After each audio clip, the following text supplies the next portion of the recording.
Dennison, Present. Ben Vitale, Here. Chris Petras, Present. Paul Pinkney, Here. Aileen McDabb Coleman, Present. Keith Batman, Here. Joe DeForest, Present. Charlie Ripley, Present. Joseph Bennett, Here. Elaine Daly, Here. Pat Mahonick, Here. Tim Latimer is excused, Michael Didio, Here. Ryan Foley, Present. Tucker Whitman. Here. Please stand for the pledge and a moment of silent prayer. I pledge allegiance to the flag of the United States of America and to the republic for which it stands, one nation, under God, indivisible, with liberty and justice for all.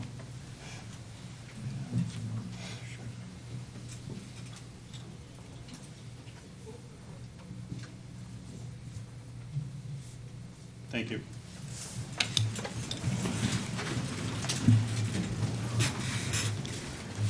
Our sincere condolences to the family and friends of Krista Neville. She was a longtime employee of the Cayuga County DMV Department. Public hearings, proclamations. And Kathleen Cuddy here. I saw her. Kathleen?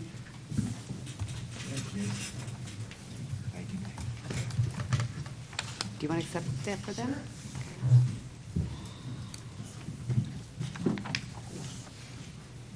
Whereas the first week of August is recognized as World Breastfeeding Week, a global initiative to raise awareness of the benefits of breastfeeding and its important and positive long-term effects on the growth and development of infants. And breastfeeding impacts overall health, growth, and development, and helps to prevent infections during infancy, as well as asthma, obesity, diabetes, and other chronic illnesses in childhood and later adulthood. And whereas mothers also benefit from breastfeeding, as there is evidence breastfeeding decreases the risk of breast, ovarian, uterine, and endometrial cancers, as well as anemia, diabetes, and osteoporosis, and lowers the risk of postpartum depression.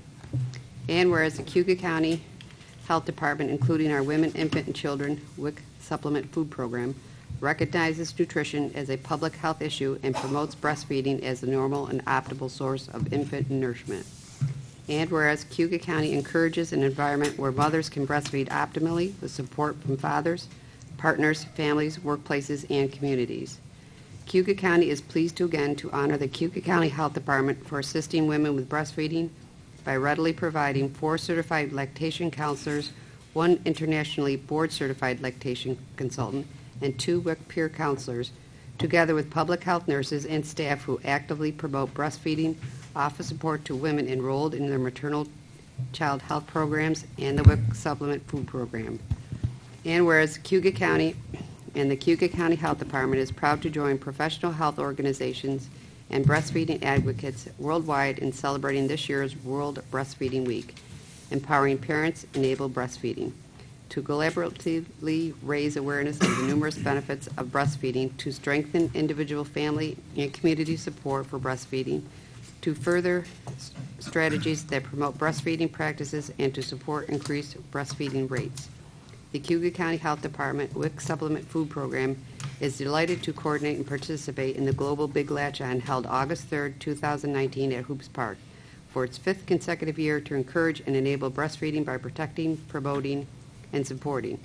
Now therefore be it resolved in appreciation of the breastfeeding mothers, fathers, and all of those dedicated volunteers, professionals, communities, organizations who support their efforts, Tucker Whitman, Chairman of the Cayuga County Legislature, and fellow legislators do hereby proclaim August 1st through the 7th, 2019 as World Breastfeeding Week.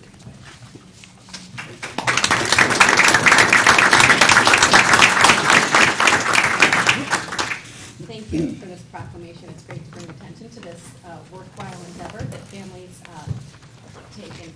And we're really pleased and fortunate within our department and within the community to have such great support for breastfeeding, which years ago did not have the kind of support and science behind it. So we're glad for that. I will share this with our staff, and thank you for this proclamation. Thank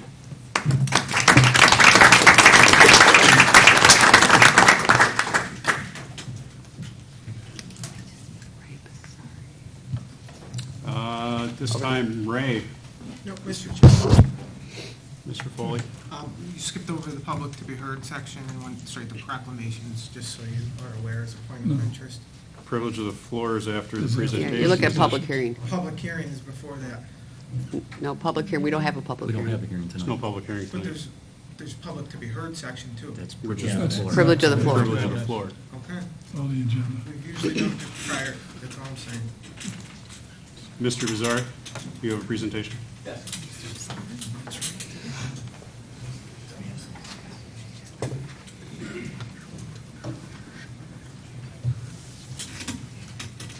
pull it up. Right there. Turn the music on, Ray. Hope you got camera. Do a little song by the Doors.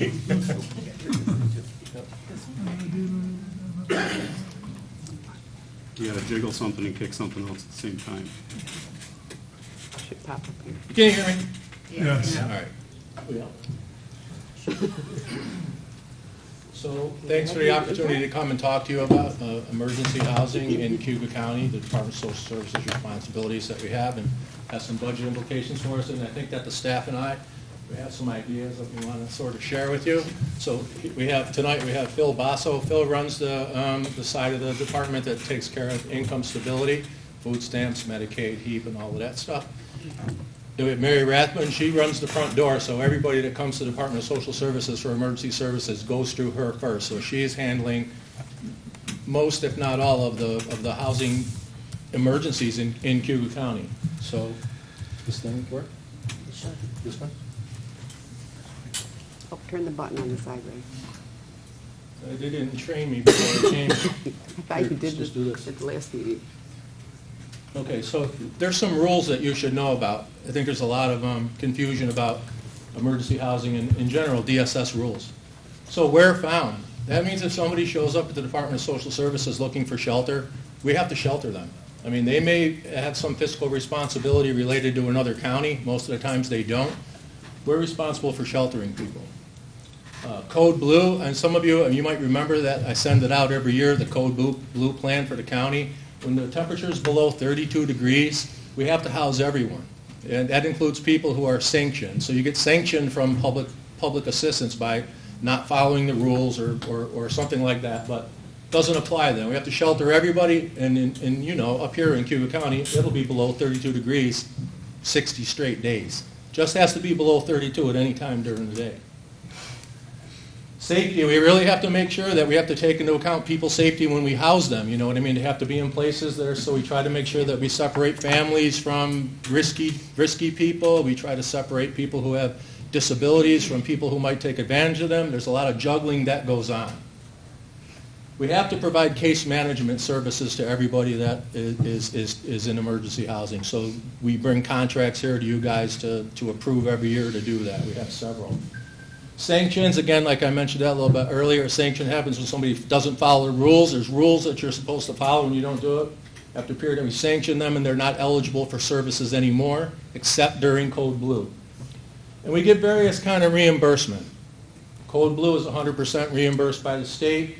Single safety net, which is the largest number of people who we house, is 29% reimbursement of New York State.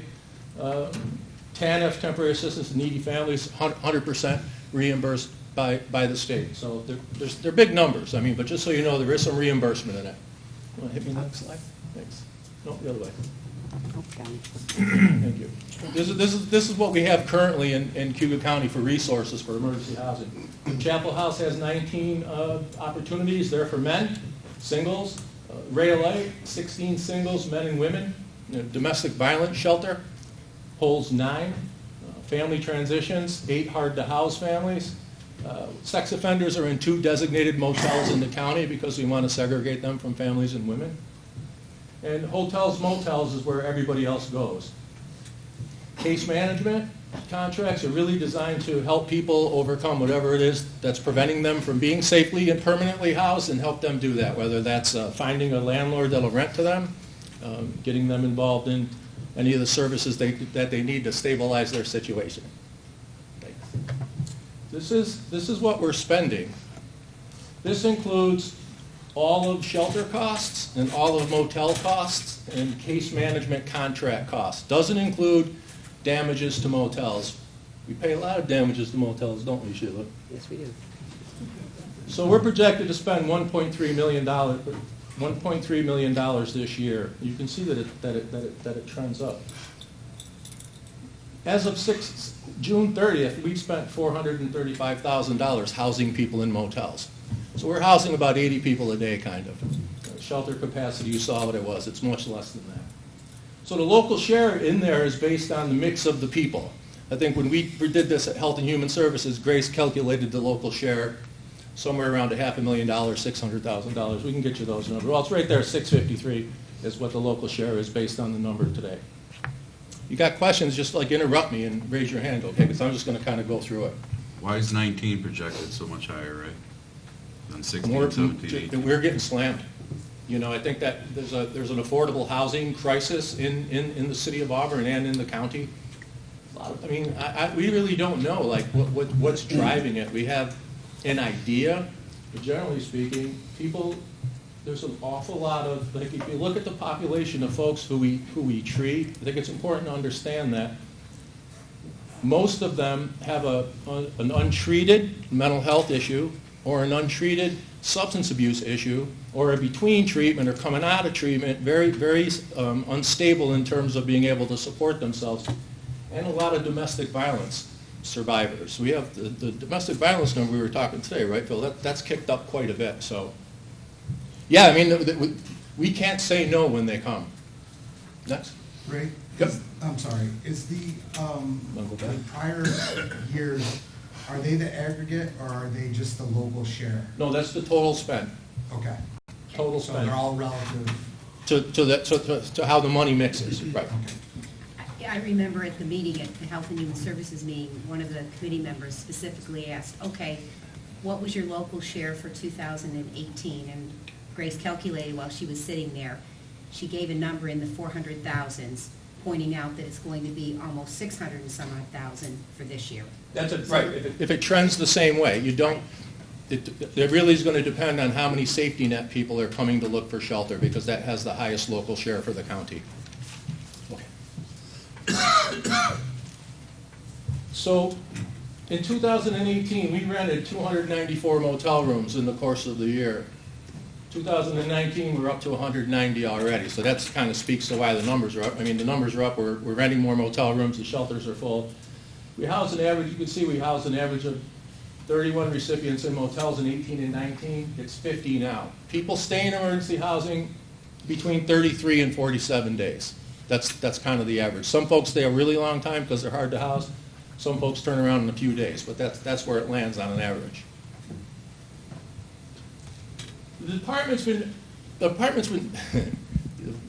been very aggressive in terms of trying to manage this. Like, we have everything that we do in the Department of Social Services is mandated.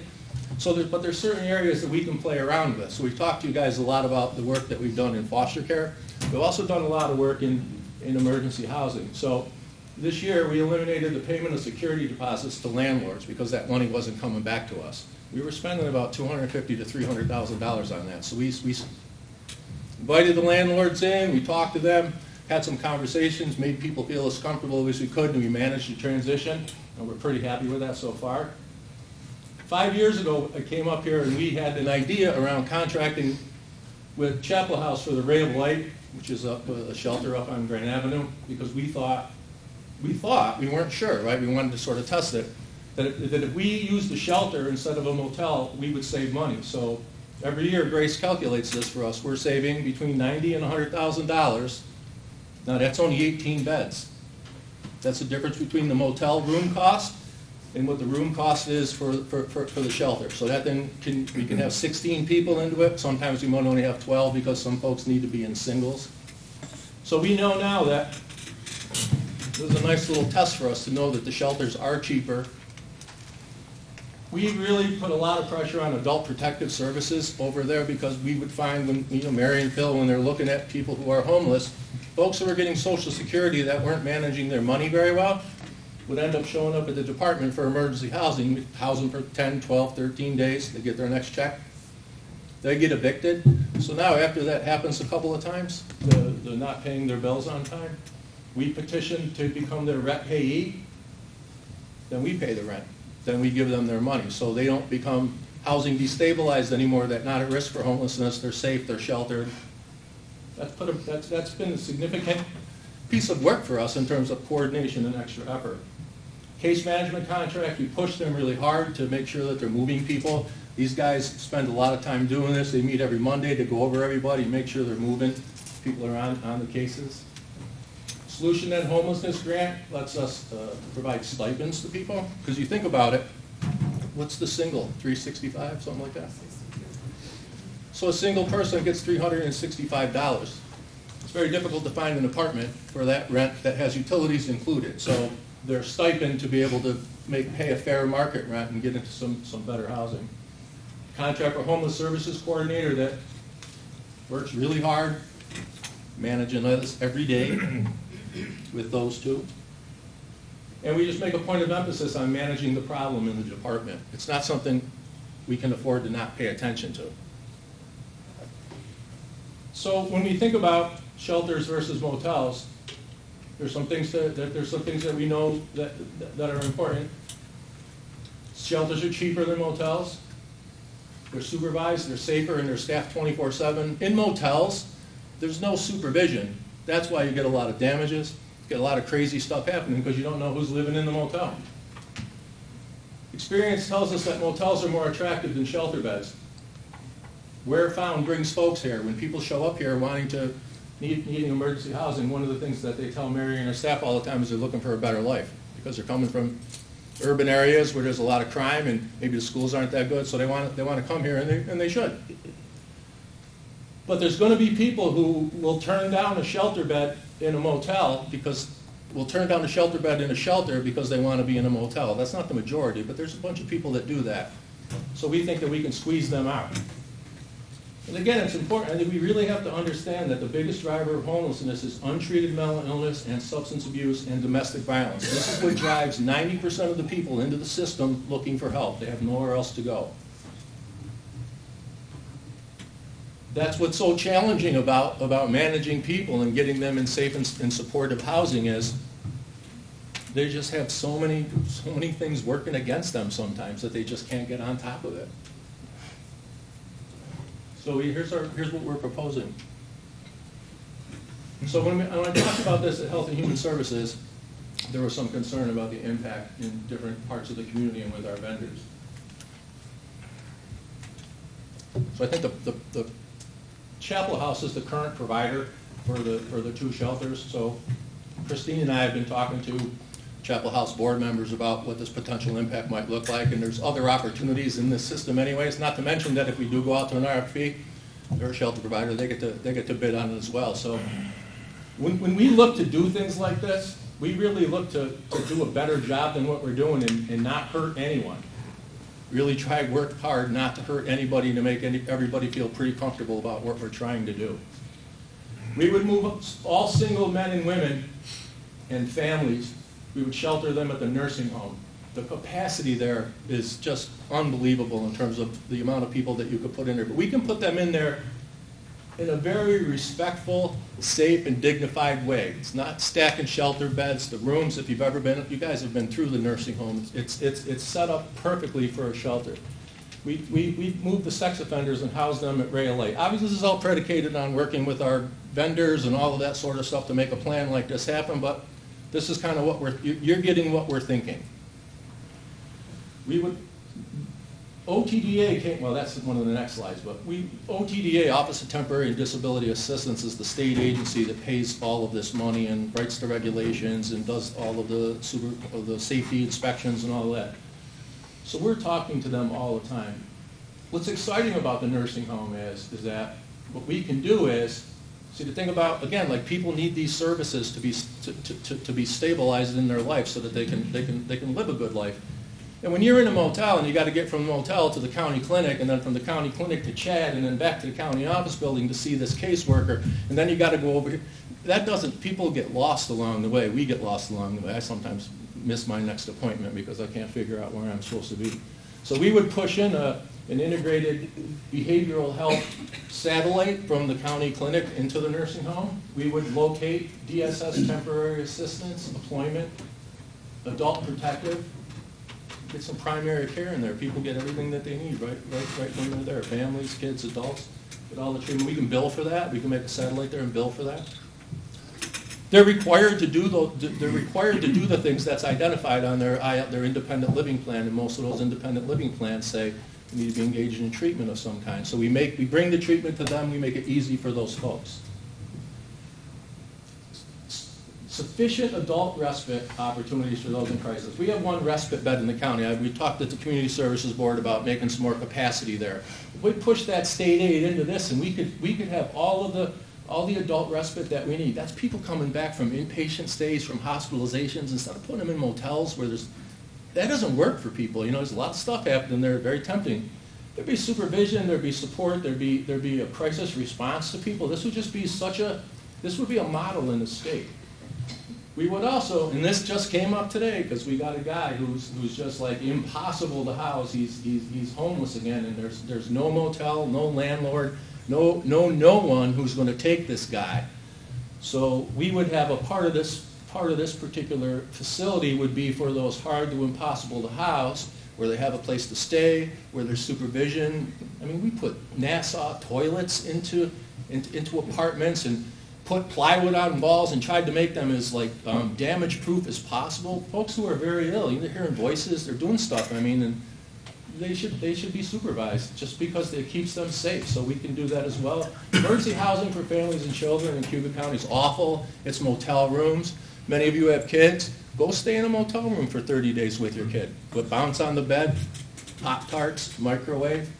You give families just a better opportunity in this crisis to live a much more stabilized and normal experience for kids. And Brian and police, I was talking about, they want to have a place where they can take people when they run into them, where they're going to get taken care of and get what they need. This is going to kind of serve that need. I don't think it's a very big need, but these guys run into folks sometimes that they just don't know what to do with. It should be something that they could do.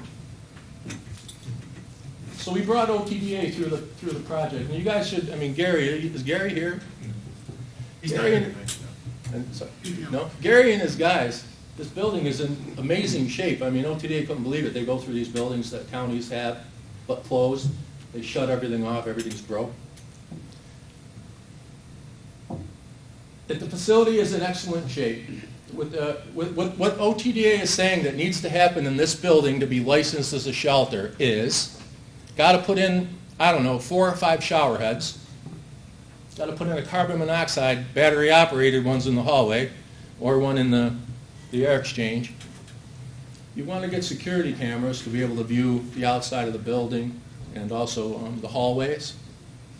You're going to want to build a couple of partitions because you're going to want to separate families.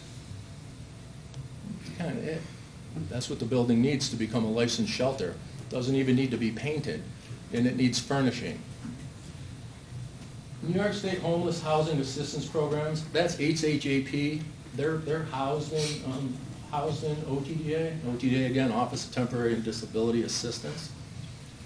So I talked to these guys about this project because the OTDA guys that came to meet with us when we went through it said that you got to talk to these guys because there's some funding available for projects like this. So the original conversation with HHAP was, the county's looking to sell this building. Can you help a vendor buy the building? And they said, and I told them what the price was that you guys were looking at, and they thought it was a very small amount of money compared to what they're used to seeing in terms of proposals. So there's an opportunity, a fairly good opportunity, to be able to get the money for the purchase price, the lawyer fees, all the stuff that you would draw up for a sale like that. You would also get the money to put in the cameras and all of that sort of stuff. You would also get 25% of the first year contract costs the county would, or the county would get it in the contract with the vendor.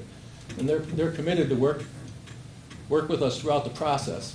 New York State, the governor's office has really made this a priority in New York State, improving emergency housing for people. Like you see some of the photos of shelters down in the city and stuff like that. It's not all the gigs that are going on upstate, but it definitely drove a lot of conversations and probably the largest regulatory reform in a long time in this in terms of what the responsibilities are for the local district. You got any questions up to now? So who would own it, right?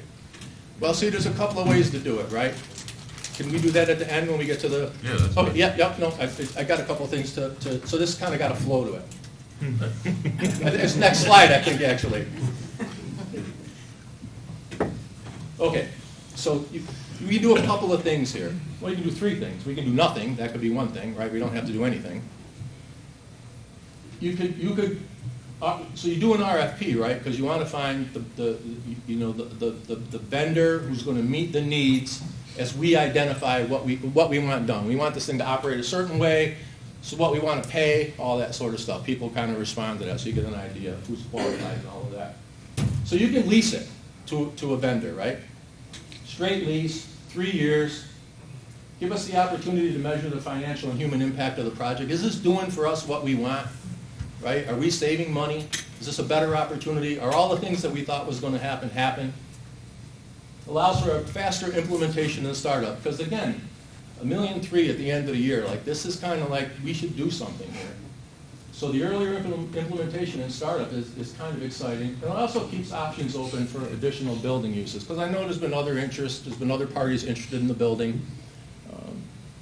I don't know, so that's just, that gives you some flexibility. And the thing that's not good about that, obviously, if you want to get rid of the building, you still got the building. You write a contract in a certain way about who's responsible for what damages. A lot of this stuff runs through the county claim, through the Department of Social Services.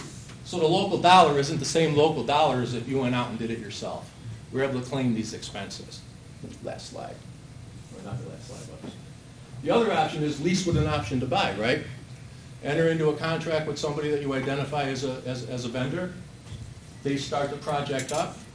They make the application in cooperation and collaboration with us to HHAP to get the money to do the purchase. Shelter's running in the meantime. We're getting some information about how it's working. They get to see Fuzznig. I like to make up a new word to see if anybody notices it, and I won. So it's a more predictable project for vendors that way, because while they're involved, they're seeing, hey, I think these guys, we can work with these guys.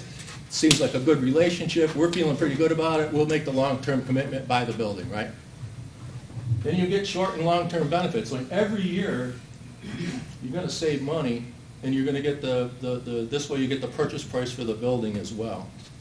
Again, county retains property in the short run, but then sells it. So those are, I think we had 3 options originally, but we keep talking about it, and this is kind of where we landed. So this is the part, so this is what I like doing. This is the part of my job that's fun. Like if you look at children's services in terms of how we blended funding with mental health and DSS and some private money and some SAMHSA money and all that, we've really been able to leverage a lot of resources for a lot less of the county dollar. So when you think about the cost of this project, so, the HHP, right, that application that I talked about where you can, they can finance the purchase of the building and all those closing costs and everything like that, do whatever capital improvements you need, stuff like that, and 25% off the first year operating budget. That's nice. I'm going to push in a little over $100,000 in OMH state aid. That's 100% money for adult respite. So this is all designed to reduce the local share in this contract. This is money that's already available to us. It's just getting spent, and we're not getting anything back for it. If the provider, is figuring out where they should be in the world in terms of the behavioral health changes and all of that sort of stuff, they should be able to provide home and community-based services. That means they can bill and contract for that. Some of these larger shelter providers have that, but that's a small part, but that's available there. Code Blue. I think we're up to, I think we spent, was it $60,000 so far when the year's not done with Code Blue?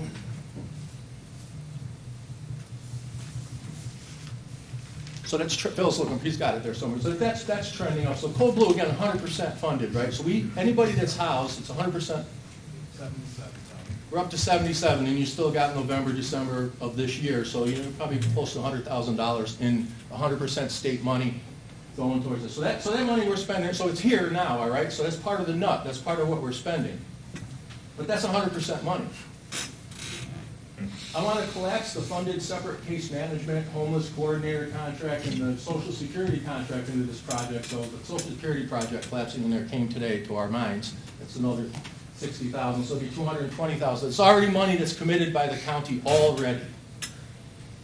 And then to get the 100% reimbursement on the TANF cases, so you get the 29% there. I think that I've talked to private funders in the past about their interest in doing something about families, emergency shelter for families. So there's a conversation to have there. I think there's other blending strategies with future local and regional opportunities. We bring a lot of regional money into Cayuga County. Some of the conversation now is about specialized respite.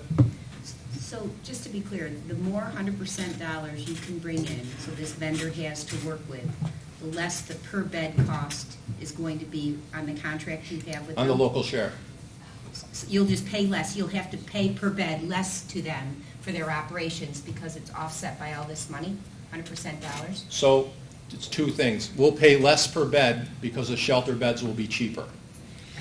Of the cost that of the money that we put into to fund the contract, a great percentage of it gets good reimbursement. So when we sit down and take a look at, after an RFP, what a provider comes back and says what the budget is, we'll be able to calculate using these numbers, right, like historically what the mix is and what the trend is, and be able to give you an idea about what the local share would be then. But the plan that we have is to push in as much of the high reimbursed money that we're already spending into this, because we're spending money, but it's not all local share, right? But it's still tax dollars. And So I don't know if I'm answering your question. But the RFP will give you an idea of potentially what the savings could be once Yes. you know the costs. Exactly. Okay. I did a budget, right? You know, so I ran an agency for a long time. See Heather's here; she knows what that's about, right? So I can ballpark a budget. So I talked to some shelter providers to see what are the things you need. What is, you know, like what do you need? How much staff? Talk to OTDA. So I can ballpark a budget about where it's going to be. I think it's worth RFPing and seeing what they come back with. I think we can talk seriously about what the savings is, both from a taxpayer global perspective, because we're all paying federal taxes as well too, state taxes, but then also from a local share perspective based on projections that we can run. We're going to spend a lot of money this year. Yeah. It's not going to get any better, you know. Housing isn't going to miraculously get repaired in Auburn and landlords are going to drop the prices. That's not going to happen. The economy might be doing well, but it still leaves a lot of people behind it. These are the people that we're seeing, so. What's the time frame, Ray, on all this? I mean, can we plan on a certain time in the next few months to when we're going to open the door? So I think that there's a resolution, right? There's a resolution from Ways and Means, right? Nope. Coming out? HH10. Okay, it's HH10. It authorizes us to go out to an RFP. So I've got some RFPs from other counties that have done this. So we're meeting on Thursday, depending, if this thing passes tonight. We'll knock out an RFP. Then you would, work with the purchasing guy to put it together with the template that the county wants to use. We would send the RFP out to everybody. I think in the resolution, when I was talking to Chris, is it going to land that way with the appointment of stuff? We haven't seen. It depends. Yeah, I Okay, think so that one of the was- suggestions that I had was that the chair appoints a group of people to vet the RFPs when they come in. So typically a couple of legislators, me, Phil, the finance people, anybody that should be part of the committee to look at these. You take a look at the RFPs, you ask your questions, you vet the vendors, then you draft the contract and award it. So it could happen by the end of the year, realistically. It could happen by the end of the year, realistically. So I have a question with regard to public safety. So I'm just curious if any, if you've taken into consideration the negative impacts that this could potentially have on the town of Santa and the surrounding communities. Because I have occasion to work with Sure. the Rescue Mission and Catholic Charities, Mhm. and I'm keenly aware of just what actually potentially this may have. So I'm just curious. So the plan is to go, so I've talked to Senate before a few times because of DLIs. And I plan to talk to them again about this proposed project in terms of what its impact is. So, so we have a shelter in Auburn. You have two. So we have some information about, that. This is located in a less populated place.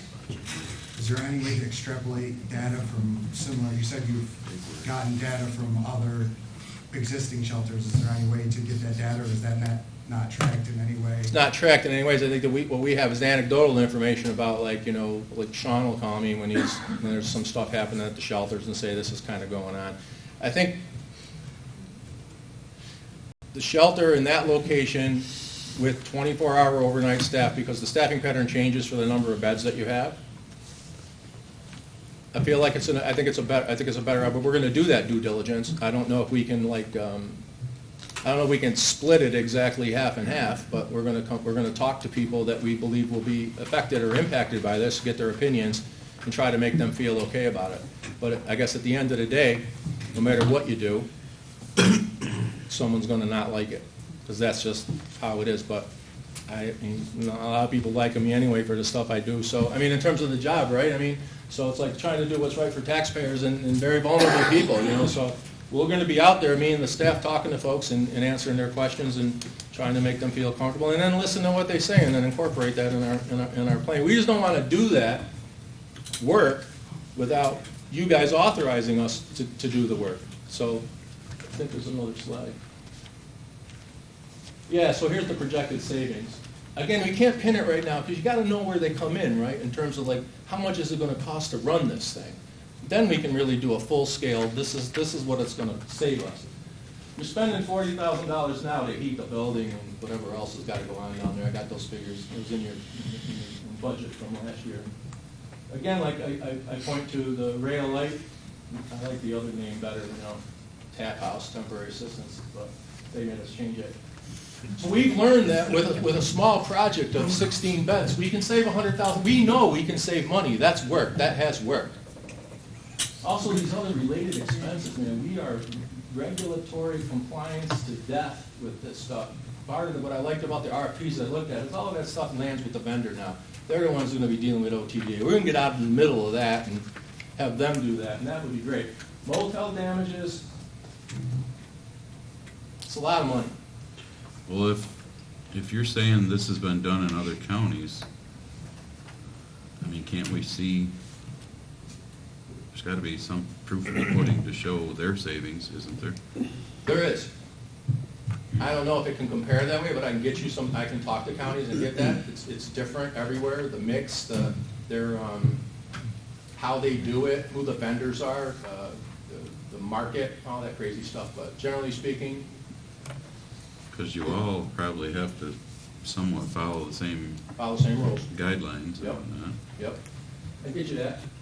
We definitely, from talking to them, we know that this is cheaper, we know that this is safer, and we know that it's more supervised, but we never really got down into brass tacks about, like, how much did you guys save in your 5 years of operation. Shelters are opening up now more than they were in the past because the cost of moteling and being able to have motels be willing to work with you is very challenging.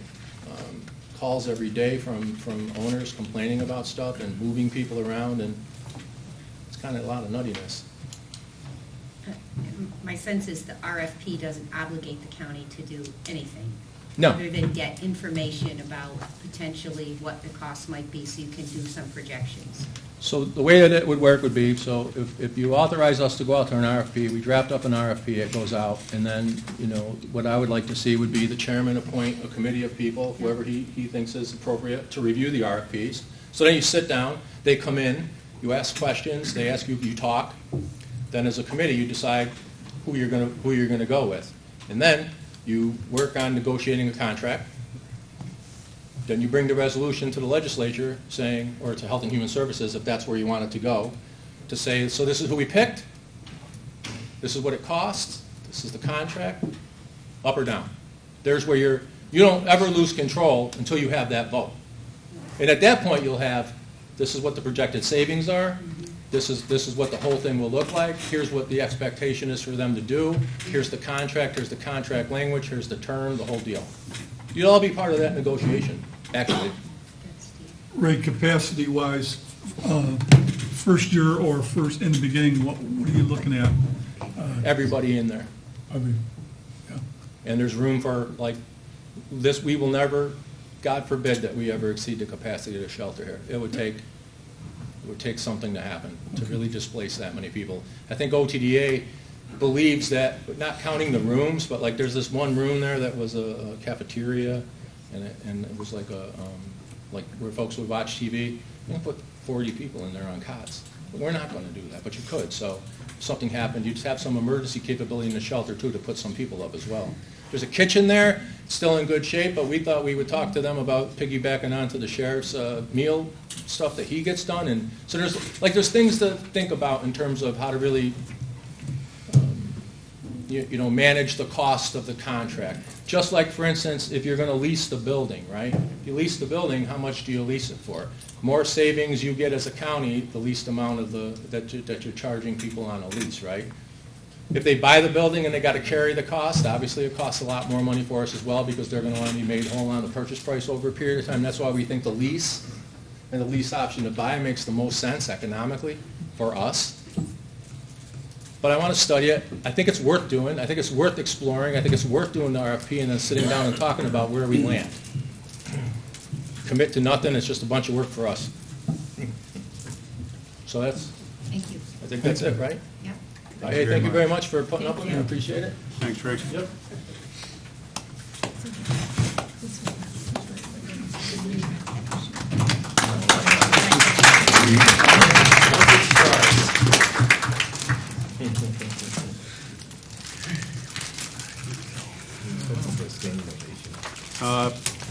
Now we have privilege of the floor. Charlie? Yes, I have, Mr. Ripley, yeah, go ahead. Katie Moran with Cornell Extension Office.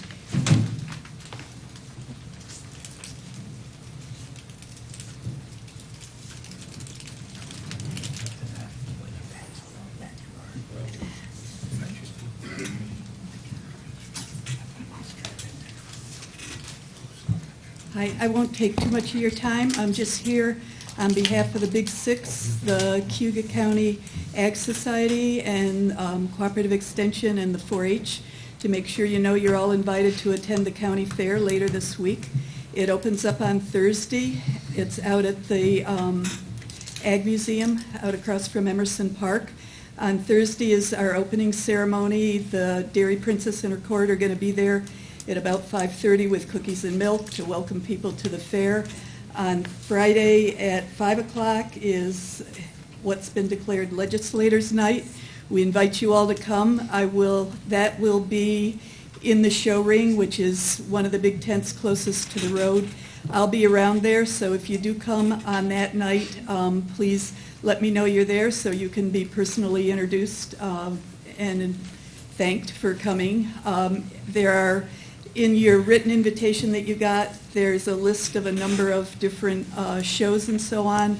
You're invited to attend any of those shows. If you want to come and help give out some ribbons, that would be great. The 4-H kids would love it, I'm sure, and if we'll try to keep track of who comes.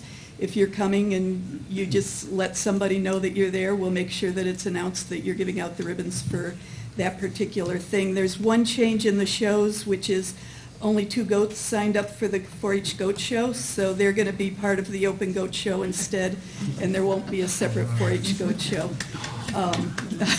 Otherwise, there are all kinds of activities all weekend.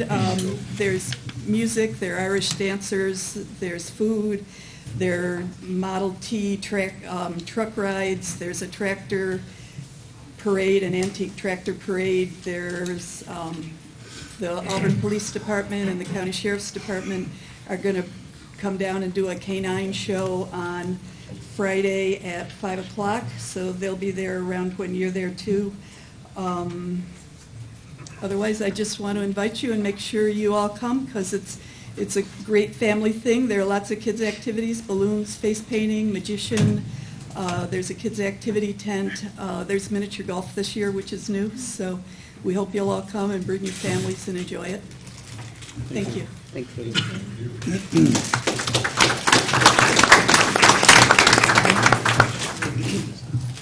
Mr. Batman. Yes, I would request privilege of the floor for Jack Boyce. Might I add, if we can keep our comments to 3 minutes or less tonight?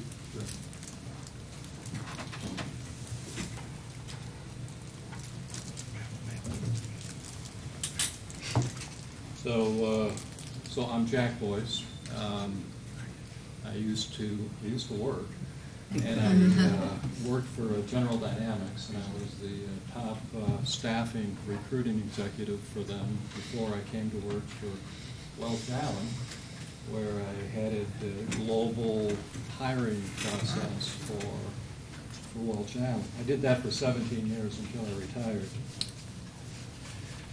So I was the executive responsible for worldwide hiring practices, and I would say that newspaper print advertising only is exactly the right way to limit the candidate pool. If the desire is to keep the candidate applicant pool small by ensuring minimal application flow, perhaps to pick a predetermined candidate, then I would say advertise only in newspapers. The only time Welch Allen advertised in newspapers was when we didn't want any qualified candidates because we were required by law, for example, for visa processing, to make public announcements that we had a particular opening. Or if our other recruiting strategies were ineffective. And I can tell you that never happened. I think we advertised in the paper once, maybe 2010, long time ago. So print advertisements are a box to check, like notifications to the Department of Labor of openings. I am not saying not to advertise in print. I am saying that print advertisements only are not a best practice, and they will not yield a sufficient pool of qualified candidates to fill a position.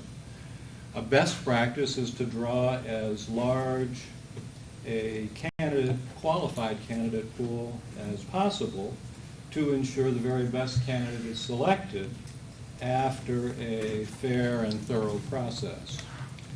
So in the year 2019, some pretty basic things to do is to post the job opening on your website, post it on Indeed.com. Indeed.com is the world's leading destination. I'm sure you've all seen its ads on TV for not only job seekers, but for companies alike. And if nothing else is done, advertising on Indeed should be. Welch Allen believed that its business model, and I'm sure that the county is the same, it's all about talent. And you want the best talent that you can have in your organization. And so if that's the goal of the Cayuga County, then LinkedIn should also be advertised. LinkedIn is the world's largest professional organization. And in addition, depending upon whatever the skill is, and I'm almost done, in addition, whatever the specific skill or is that's required, you can go to that organization's professional organization to their website. Advertising on minority platforms to reach the target skill sets and experience is also a best practice. And as I look around this room, I won't make any comment. Monster.com, for example, has a large platform with diversity-specific advertising sites, and all of these sites have candidate resume databases to reach out into contact. So a general rule of thumb is that 20% of people at any given time are looking for a job. That means 80% of the people are not looking for a job. That means most people are not looking for a job. Hence, if you only advertise in the newspaper, you're really going to do a great job of not finding anybody. That's all I had to say. Thank you. Great. Mr. Foley. Mr. Chairman, I would like to yield the privilege of the floor to Mr. Bill Berry.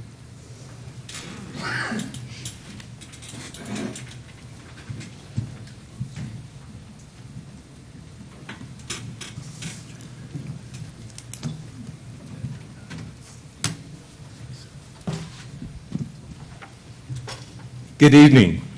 My name is Bill Berry Jr., and I reside at 77 South Street in Auburn. I am a transplant from the Bronx and have been a property owner in the city since November 1997. And while I address you this evening as a resident, it is more appropriate to listen to my remarks as the former chair and current vice chair of the Harriet Tubman Center for Justice and Peace, an organization incorporated in December 1996 and is a 501c3 tax-exempt organization. The center has a long and respected history of being a stimulant for planned change to make Auburn and Cayuga County a more inclusive and respected community for all residents. For all residents. As you deliberate on a vital and significant legislative proposal, it is critically important that you place it in a current paradigm committed to meaningful and measurable change. In the spring of this year, the Harriet Tubman Center for Justice and Peace started a collaborative discussion and partnership with the administrative leadership of the Auburn Enlarged City School District to move forward a long-range strategic plan to instill inclusiveness, acceptance, and engagement of all members of the school community, students, teachers, administrators, board members, and parents at all phases of the educational ladder for everyone to better understand and embrace the tenets of cultural change and the understanding that an education grounded in and based on human dignity without prejudice or implicit or implied bias or racial, cultural, or gender discrimination serves the best interests of all people, the best interests of one unified community.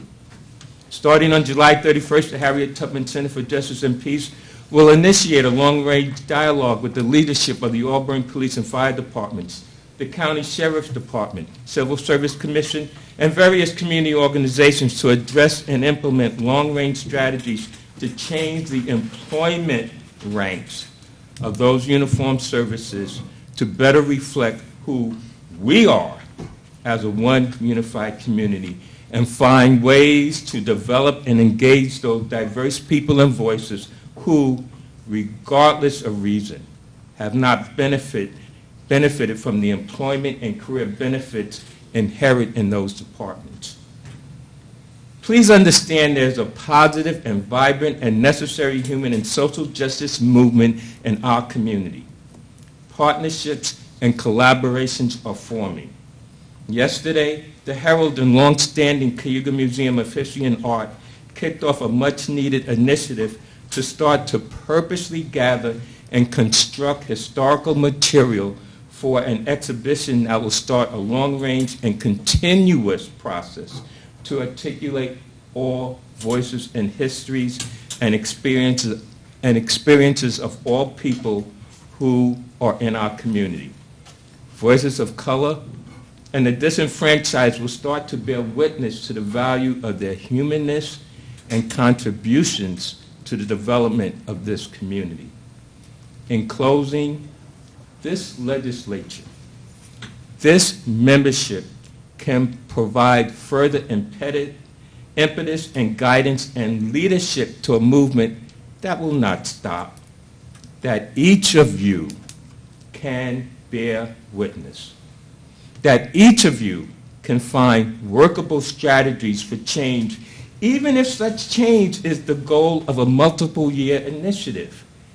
And while we may have differences of opinion as to strategies, the goal, the eye on the prize, must be the same. And with that in mind, we will effectively and graciously resolve differences to move forward a legislative agenda with energy and conviction. I think and hope the legislature will want to establish its support and, more importantly, position county government's leadership in an embryonic social justice movement brewing in the community that is now posed with an engaged, collaborative sensibility to create meaningful planned change, to further construct a one unified community that is not just a concept but a reality in every single person in Cayuga County. This is our community, and I trust through your leadership the legislature will embolden and strengthen a purpose that we all can embrace as we move forward a dynamic community discussion for inclusiveness and engagement to create and build a platform for meaningful and measurable change. Thank you for listening. Thank you.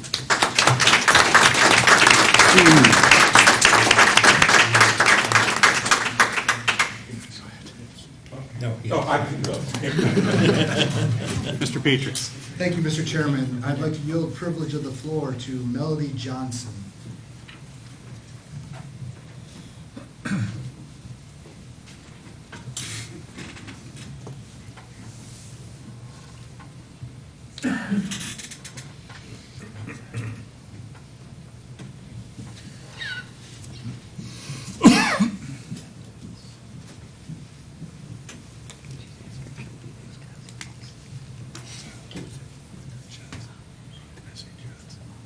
We put it with the minutes. Good evening, everyone. My name is Melody Johnson. I am also a transplant from New York City. I hail from Harlem, and you can account my time here in the Cayuga County to that man over there. I married him, and he whisked me up here. I stand before you as an HR professional with 20 years of experience in that field.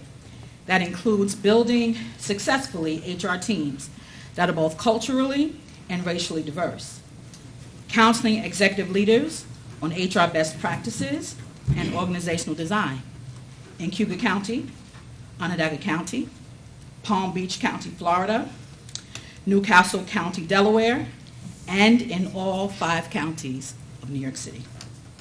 What I'd like to share with this auspicious body of legislators tonight is that, in my experience, the whole of who we are as an organization, as a community, and as a county is always bettered by the intentionality of leadership to embrace, execute, and secure diversity initiatives.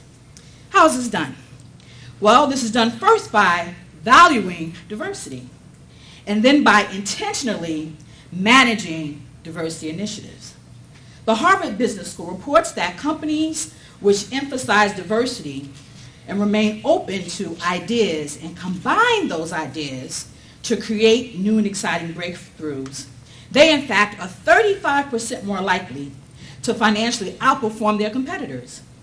And these competitors who do not emphasize diverse hiring practices in time, longitudinally, they fall behind. Multicultural workforces were found to be more creative and adaptable in these studies. This is beneficial to companies who are expanding into new markets. And in my 3 years here in Cayuga County, I see things just popping up all around me. So I believe that this county is growing. Sirs and madams, by supporting this resolution, you affirm that you both understand the value of a diverse workforce and you're committed to what's best for this community. By supporting this resolution, you declare that you understand employing 0.1% of color throughout this county, despite having 8% of our citizens being people of color, that's a travesty of leadership that should be corrected today.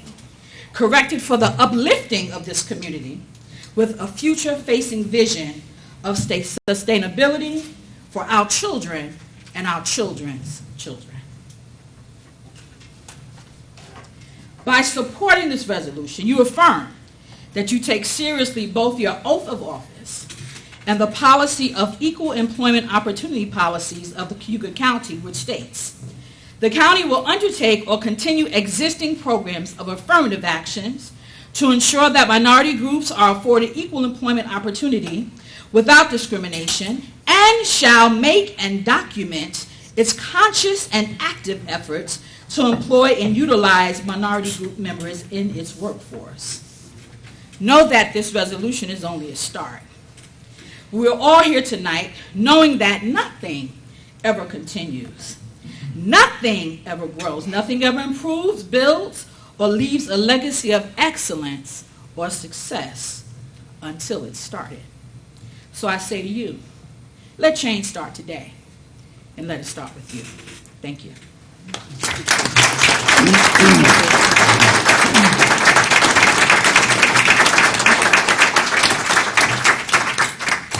Mr. Pinckney. Mr. Chairman, I'd like to yield the privilege of the floor to Lucy Cacciati.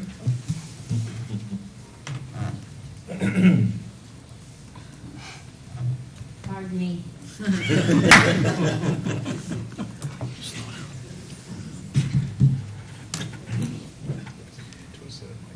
Yeah.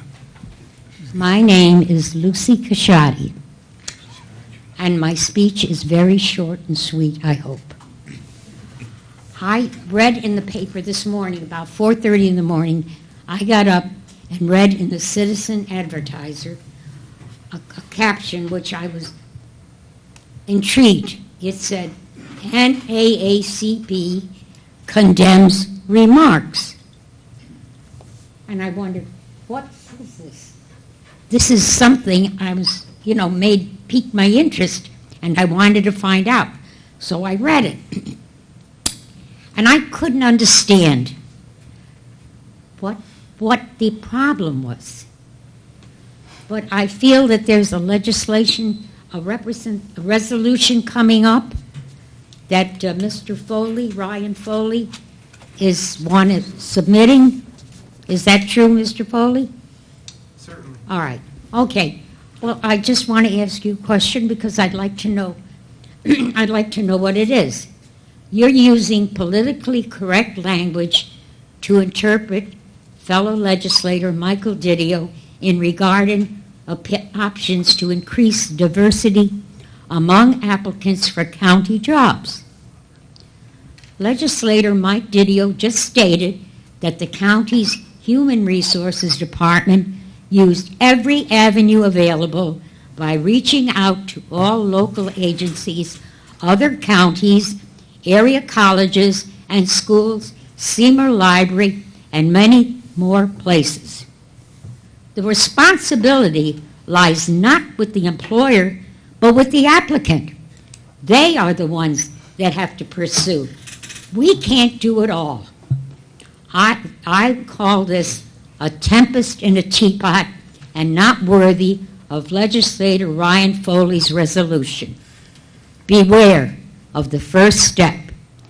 Thank you very much.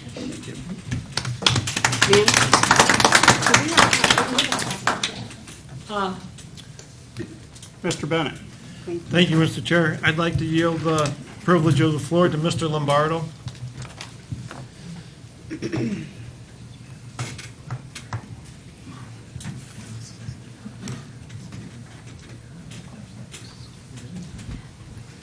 Good evening. My name is Lucian Lombardo. I was born in Auburn.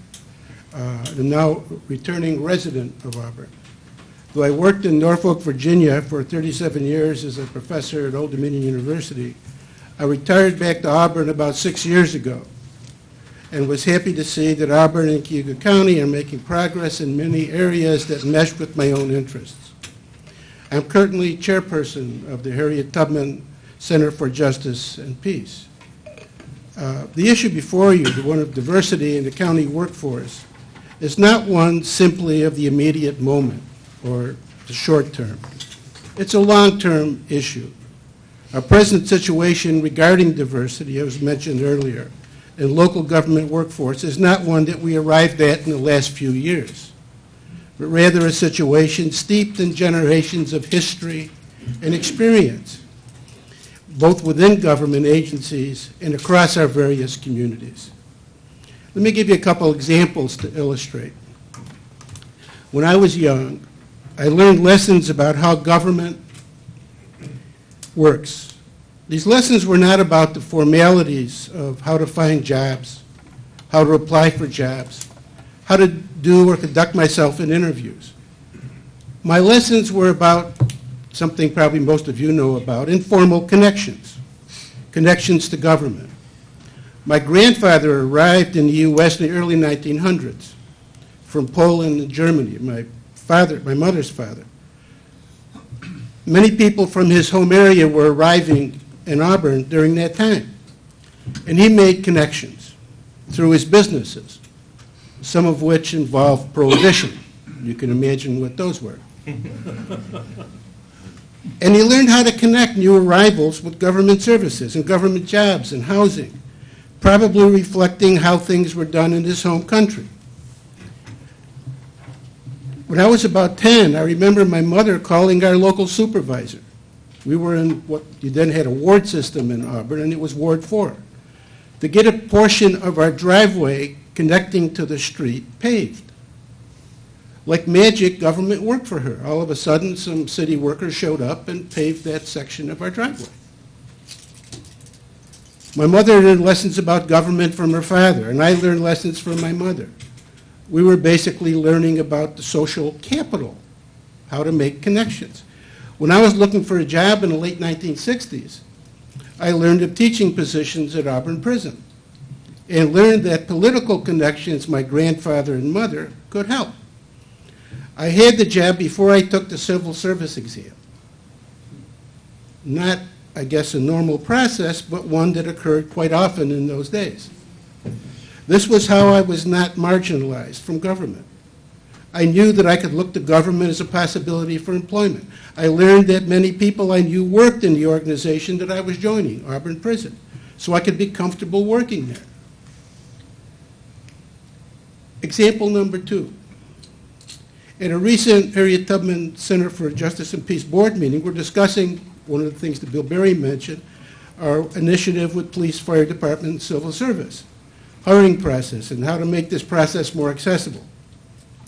I was thinking about online systems and school communication networks. As our discussion progressed, 2 of our African American members described very different childhood experiences of connections and interactions with government services. One member had a very negative experience as a child with local police department in relation to a minor problem.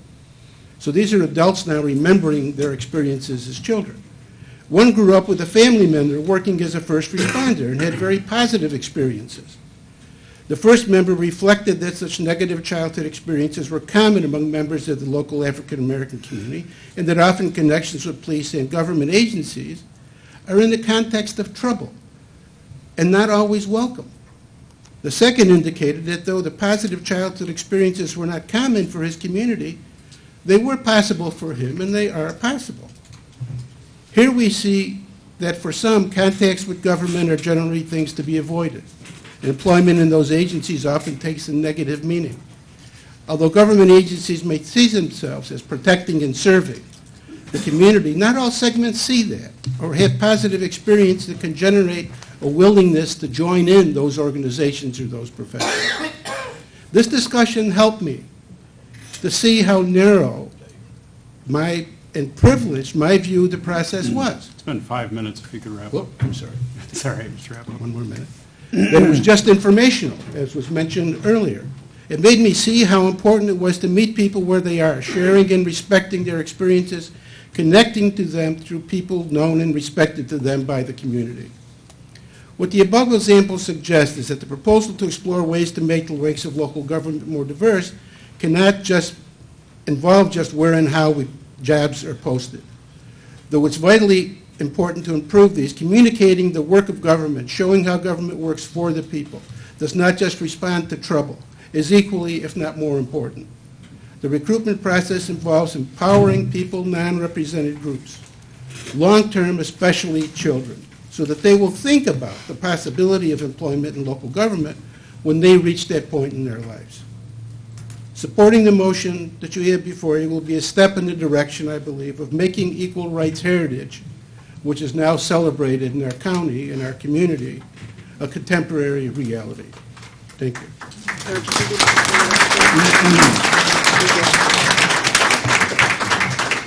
Mr. Foley.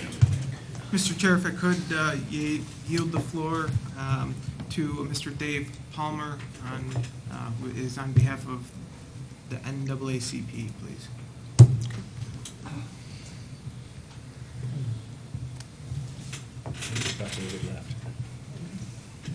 Good evening.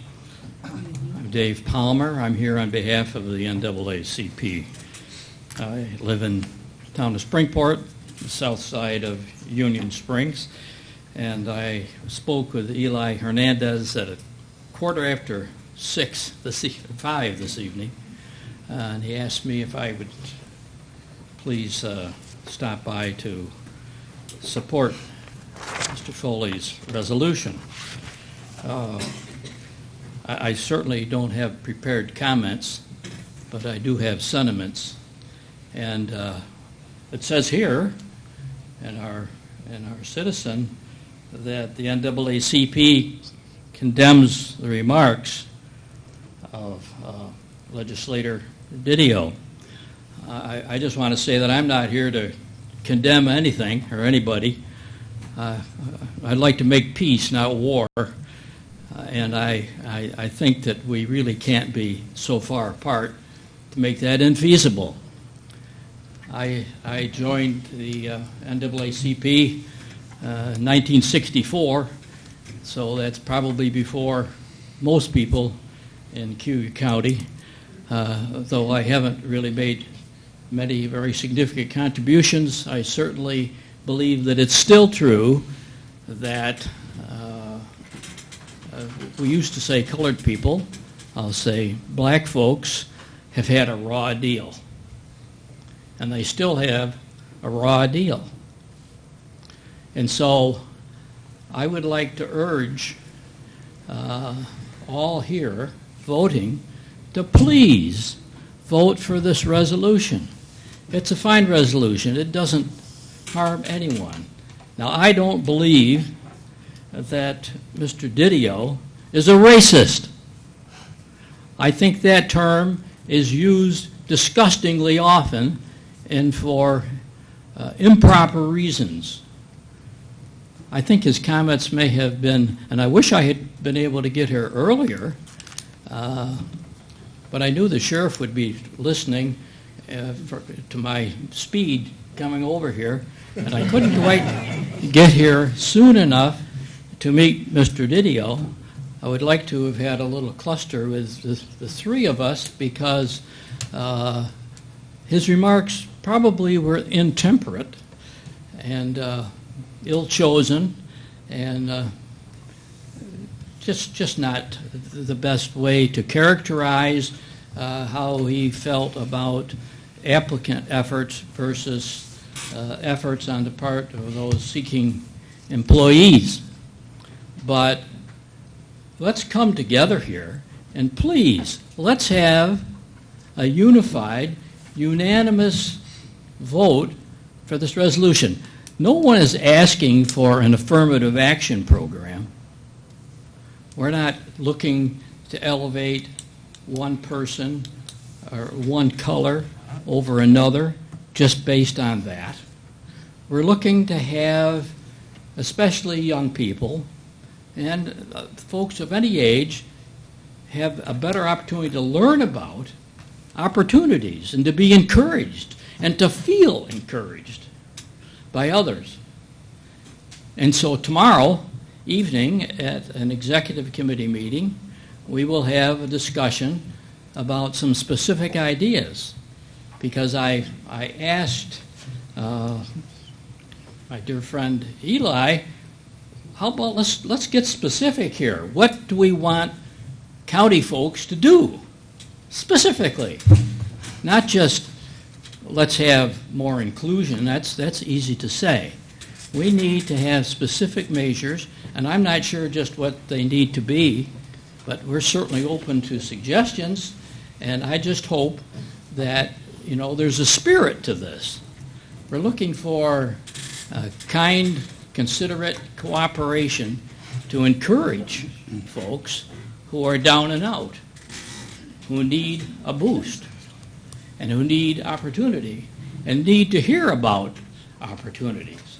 So let's just come together and say, let's try to be constructive here and work together to come up with some ideas. We're not trying to pull somebody out of the depths someplace and say, this is our candidate for mayor or for any other position. It's been 5 minutes if you could wrap up. Thank you very much. Thank you. Anybody else? Mr. Foley. Mr. Chair, I wish to yield the floor to Deborah Berlotti.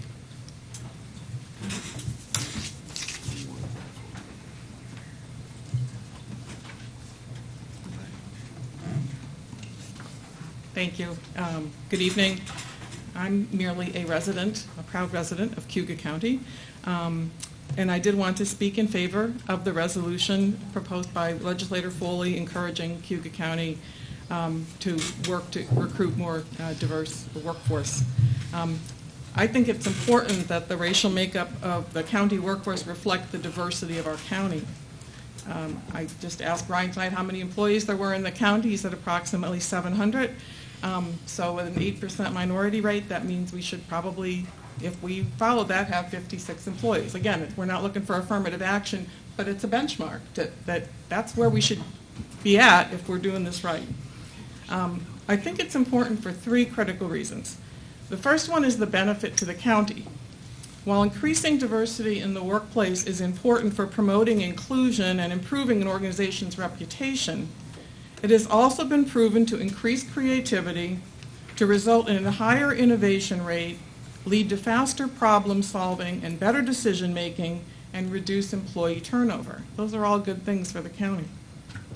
Diversity in the workplace means that employees will have different characteristics and backgrounds, and therefore bring a variety of different skills and experiences to the workplace.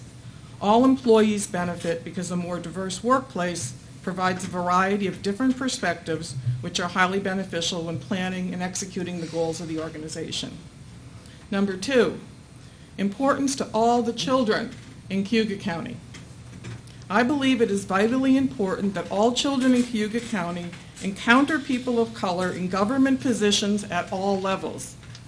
Children of color need to see people who look like them as teachers, managers, supervisors, police chiefs, fire chiefs, etc. And white children need to see diversity at all levels so we can begin to chip away at the intrinsic racism that comes from growing up in a world where all the positions of power are held by white people. Three, better service to the constituents. When employees are members of the communities that an organization serves, it adds both trust and credibility. Organizations also gain valuable cultural knowledge that will help them better understand the needs of the community they serve. I also want to take issue with the idea that taking active measures to increase the applicant pool for county positions will somehow result in unqualified people being hired. This attitude betrays an intrinsically racist idea that somehow people of color as a group are less qualified than whites. Furthermore, nothing in the resolution suggests that unqualified people be hired. Rather, it encourages a proactive effort to increase the diversity of the applicant pool. Unless the legislators wish to purposely limit the diversity of the applicant pool, there is no reason to oppose this legislation or this resolution. Finally, I concur with the editorial in The Citizen noting that it's wrong to believe that people are failing to apply for county jobs because of a lack of initiative. The truth is that many people are simply unaware of the opportunities available to them. I believe there are community groups in Cayuga County who would be happy to work with the county's Human Resources Department on this important initiative, and I urge the legislators to pass this resolution. Could you leave a copy of yours, please? Ma'am?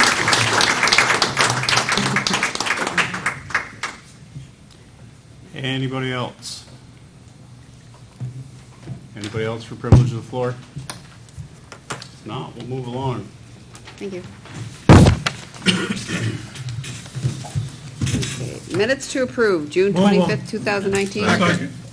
I need to do that. Any discussion on the minutes? All in favor? Aye. Any opposed? Thank you. Appointments and reappointments? Move them. Second. Discussion on the appointments and reappointments. All in favor? Aye. Any opposed? Those are carried. Communications and announcements? Waive the reading. Second. All in favor? Aye. Any opposed? Dr. Durant. Good evening, everyone. Good to be with you.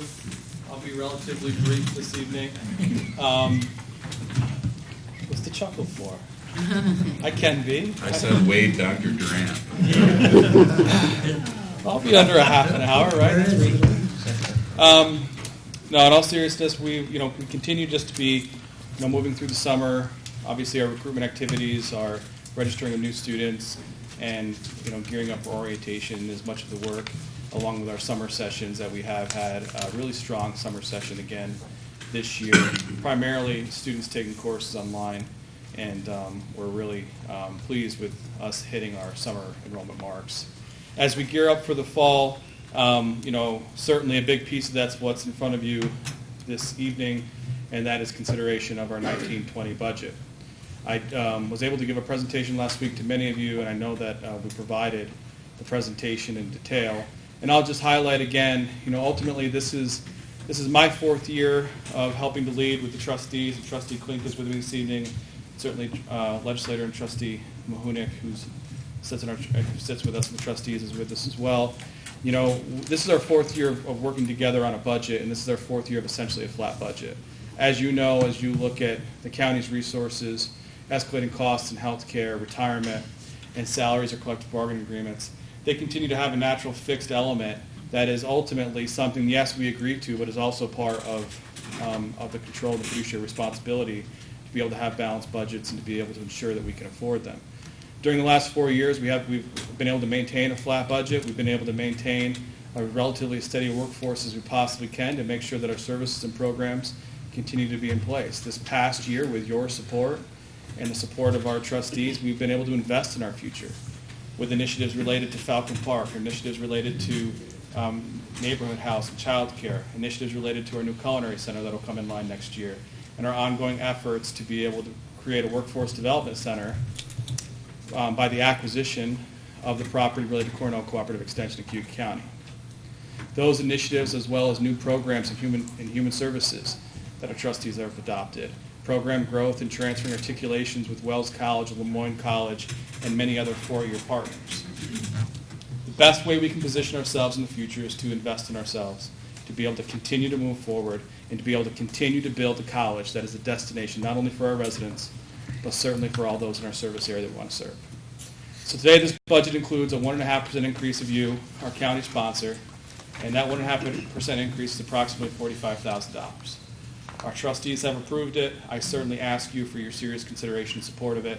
The more we can continually invest in the college, we'll do our part to be responsible, our part to develop the programs and have the services in place to support our students, to improve our outcomes, and to improve the reputation of our college. So I ask you to support it. My last update would be last week our trustees approved a contract agreement with our ESP group, and next month we'll be looking to shepherd that for your consideration.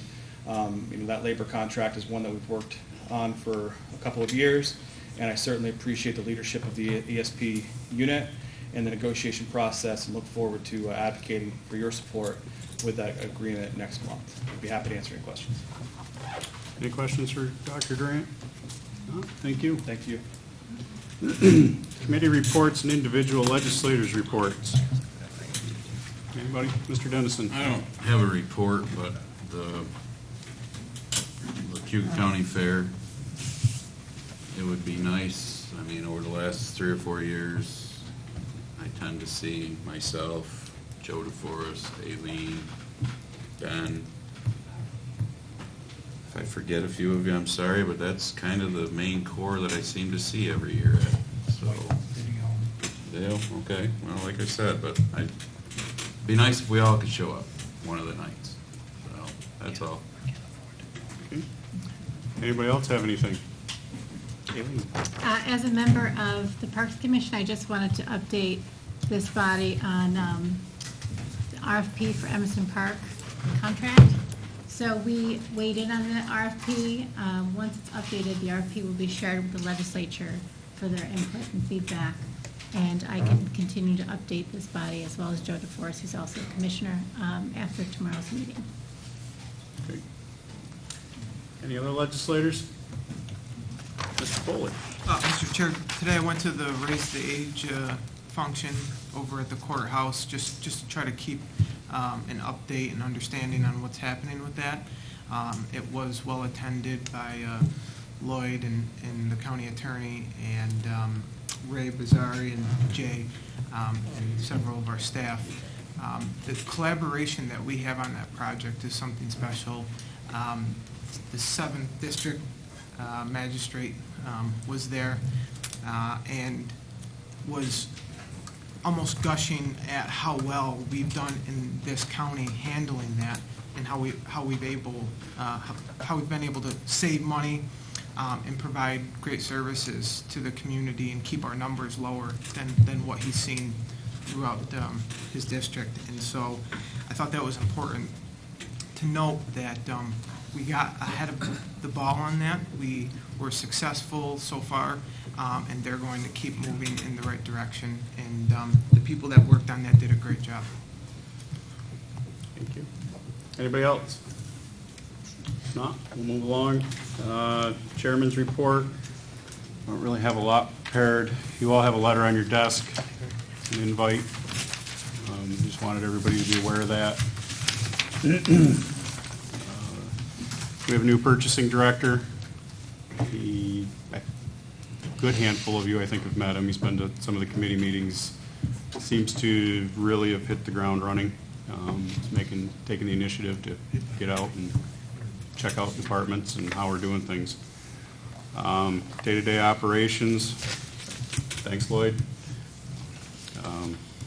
Doors are still open. We're doing good. First shared services meeting is tomorrow at BOCES. I don't have the time in front of me. I apologize. Is it 5 o'clock? Next one is going to be in November. Originally the 5th, but that's election day. We're going to move it. I'm not sure what day yet. We're looking at maybe the 20th. That's not set in stone yet. I'll let you know when we definitely know when that is. We had a leadership team meeting today. We discussed some budget, thanks to Keith, and some potential options on how we're going to approach that. We're getting into that season, so something to think about. That's all I have. If anybody's got any questions for me, I probably don't have the answer, but I'll get it. Aileen? I just wondered if you have an update on the emergency management director search. I do not. I have a memo I need to get with Steve and Lisa. I talked with Mr. Petrus this evening about the interview committee. We're going to go with the committee we used before and potentially add 3 fire chiefs / coordinators, north, center, and south of the county, to get their perspective on it as well. That's where we're at on that. I'll give you more when I find out. Keith? Yeah, I just want to clarify that the budget work has been done by the Democratic Caucus. I would like to take credit. But not the caucus, just you? Yeah, unfortunately, the people that have been working on it are in the room, so I can't deny it. No, so it's been a caucus effort, and we look forward to getting the response from the other side of the aisle, figuratively, and to come up with a plan that will work in the absence of an administrator. Yeah, I think what your caucus has proposed, I think is a very good start. And we'll have to do some back and forth and see where we're going to head. Anybody else have anything? If not, we'll move into the meat and potatoes.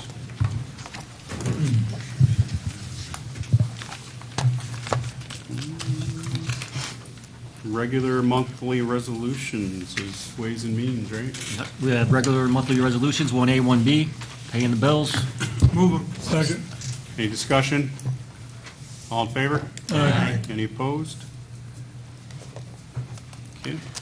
And then we have our monthly resolutions. We have 5, WM 1 through 5. We'd like to offer them as a bundle. They all went through committee, unless anybody would like any separated.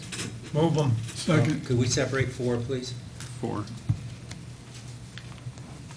Is that a motion and a second on the bundle minus WM4? Yes. Yes. Any discussion on the rest of them?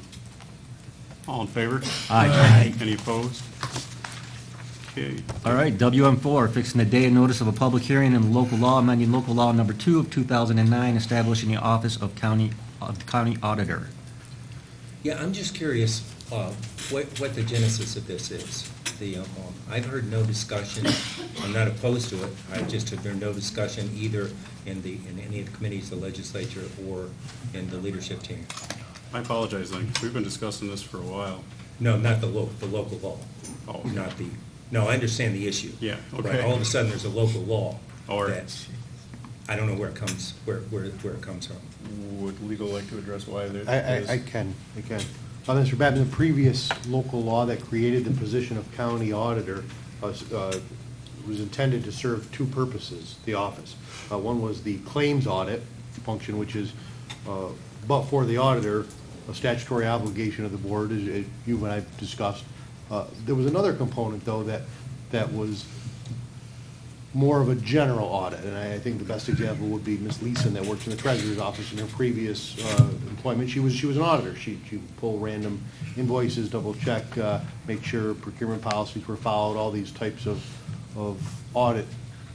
So really what we've done is we've separated out those two functions and removed the financial audit from the office and made it just a claims audit, which is the part that we've kind of fallen down on in fulfilling the statutory obligation. Currently, the clerk of the legislature has been asked to perform the claims audit. However, she's never been appointed auditor. I think there's probably room for debate as to whether or not the board is performing the audit as they should. I think Ms. Smith's been doing a fine job, but there's a whole other process that's being built that includes the legislature's recent decision to hire a purchasing agent. So we're kind of looking at this from requisition all the way through claims audit and warrant to the treasurer and all the checks and balances that need to be built in between. So this is another step in that process. I think it opens up the candidate pool to allow some flexibility in part-time position rather than having this be that full-time, all-encompassing auditor. I guess that's kind of where it's going. Thank you. Any other discussion on WM4? And just for clarification, the claims audit is something that when the OSC came in, they talked about having someone designated to fulfill that role. Well, I mean, that's up to you, right? So county law says that it's your job. It belongs to the Board of Supervisors is how they characterize it, right? But they also they provide you with the ability to create the office of auditor, which they'd previously done, I think, around 2009. But as I mentioned, when they created that office, they really went, they made that a full-time job with some pretty significant responsibilities. Our primary concern as a result of that audit is just the claims audit part. So get that done. That way you've got a fully authorized warrant to the treasurer. He can cut the checks. He's authorized to do it based on the auditor's signature. Anybody else? All in favor? Aye. Any opposed? Thank you. Thank you. Health and Human Services. Yes, Health and Human Services, our committee had 9 resolutions. Tonight, HH 10 was added to the Health and Human Services agenda, and there was quite a bit of discussion. That's the resolution authorizing the Director of Community Services to issue a request for proposal for utilization of the county-owned facility as a homeless shelter. So unless there's a reason to separate them out, I'd like to offer up HH 1 through HH 10 as a bundle. Move it. Mr. Second. Petras. Mr. Chairman, I'd like to separate number 5, please. I would request that we also separate 10. Okay. So a bundle of HH 1, 2, 3, 4, 6, 7, 8, and 9 is being offered, correct? Move them. Second. Any discussion on those ones? All in favor? Aye. Any opposed? Those are carried. Okay, HH 5. HH 5 is authorizing the Director of Community Services to enter into a contract with Cayuga Counseling for the provision of community detention or respite mental health diagnostic assessments. Is there any discussion? Get a motion? We got a Motion. Second. Second, discussion? Mr. Petras? Mr. Chairman, I'd like the record to reflect that I'm abstaining from HH5. Okay. Anybody else? Mr. Foley? Same as Mr. Petrus, I am also abstaining from HH. 2 abstentions. Okay. Anybody else? Mr. Dennison? He's abstaining. The abstaining thing here, I gotta grasp it, because I never understood it when Joe did it with the college. I actually understood yours a little bit more. I get it, Heather, but, I mean, Personal benefit. what's yours? I mean, I don't know, unless it personally involves you financially somehow, I mean, maybe our lawyer can speak to this. I just, Ryan. everybody who abstain, I'm not getting on Chris, I'm not getting on Ryan, but I don't know, unless there's some personal money in your pocket so you can't vote yes or no. Is there an explanation on abstentions?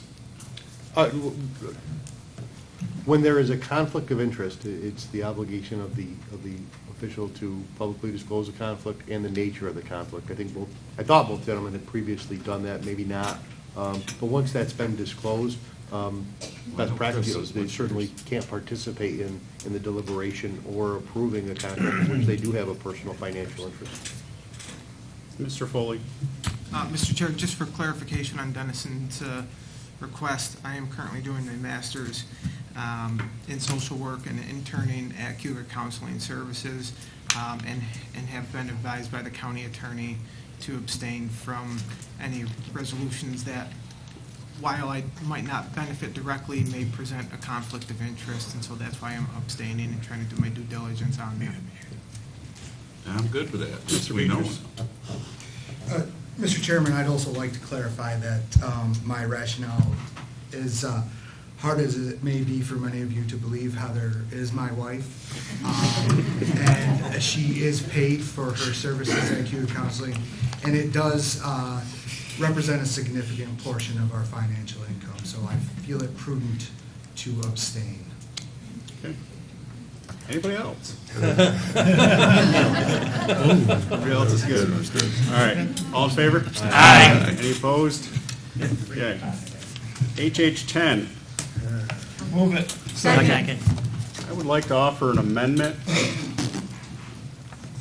I would like to strike the last resolved, that the Director of Community Services present the RFP to the county's Health and Human Services Committee and may issue the RFP upon the approval of the committee. I don't think it's necessary, and it's just another step in the process to take a little longer. I don't see any reason for it. I would like to replace it with resolved that the chairman appoint a team to review proposals and recommend a vendor to the legislature. Move it. Second. Discussion. Keith? I thought that was a good step, to have someone review it, whether it's Health and Human Services or whether it's the Ways and Means, but someone. This is a more complex process than we normally use, or normally experience. And while I suspect that the RFP that comes forward will address all the issues of concern and interest to the legislature, I think it's prudent to at least look at it. Now, an alternative might be to distribute to the full legislature and pending no objection, issue it, or some such thing if you just don't want it to go through committee for some reason.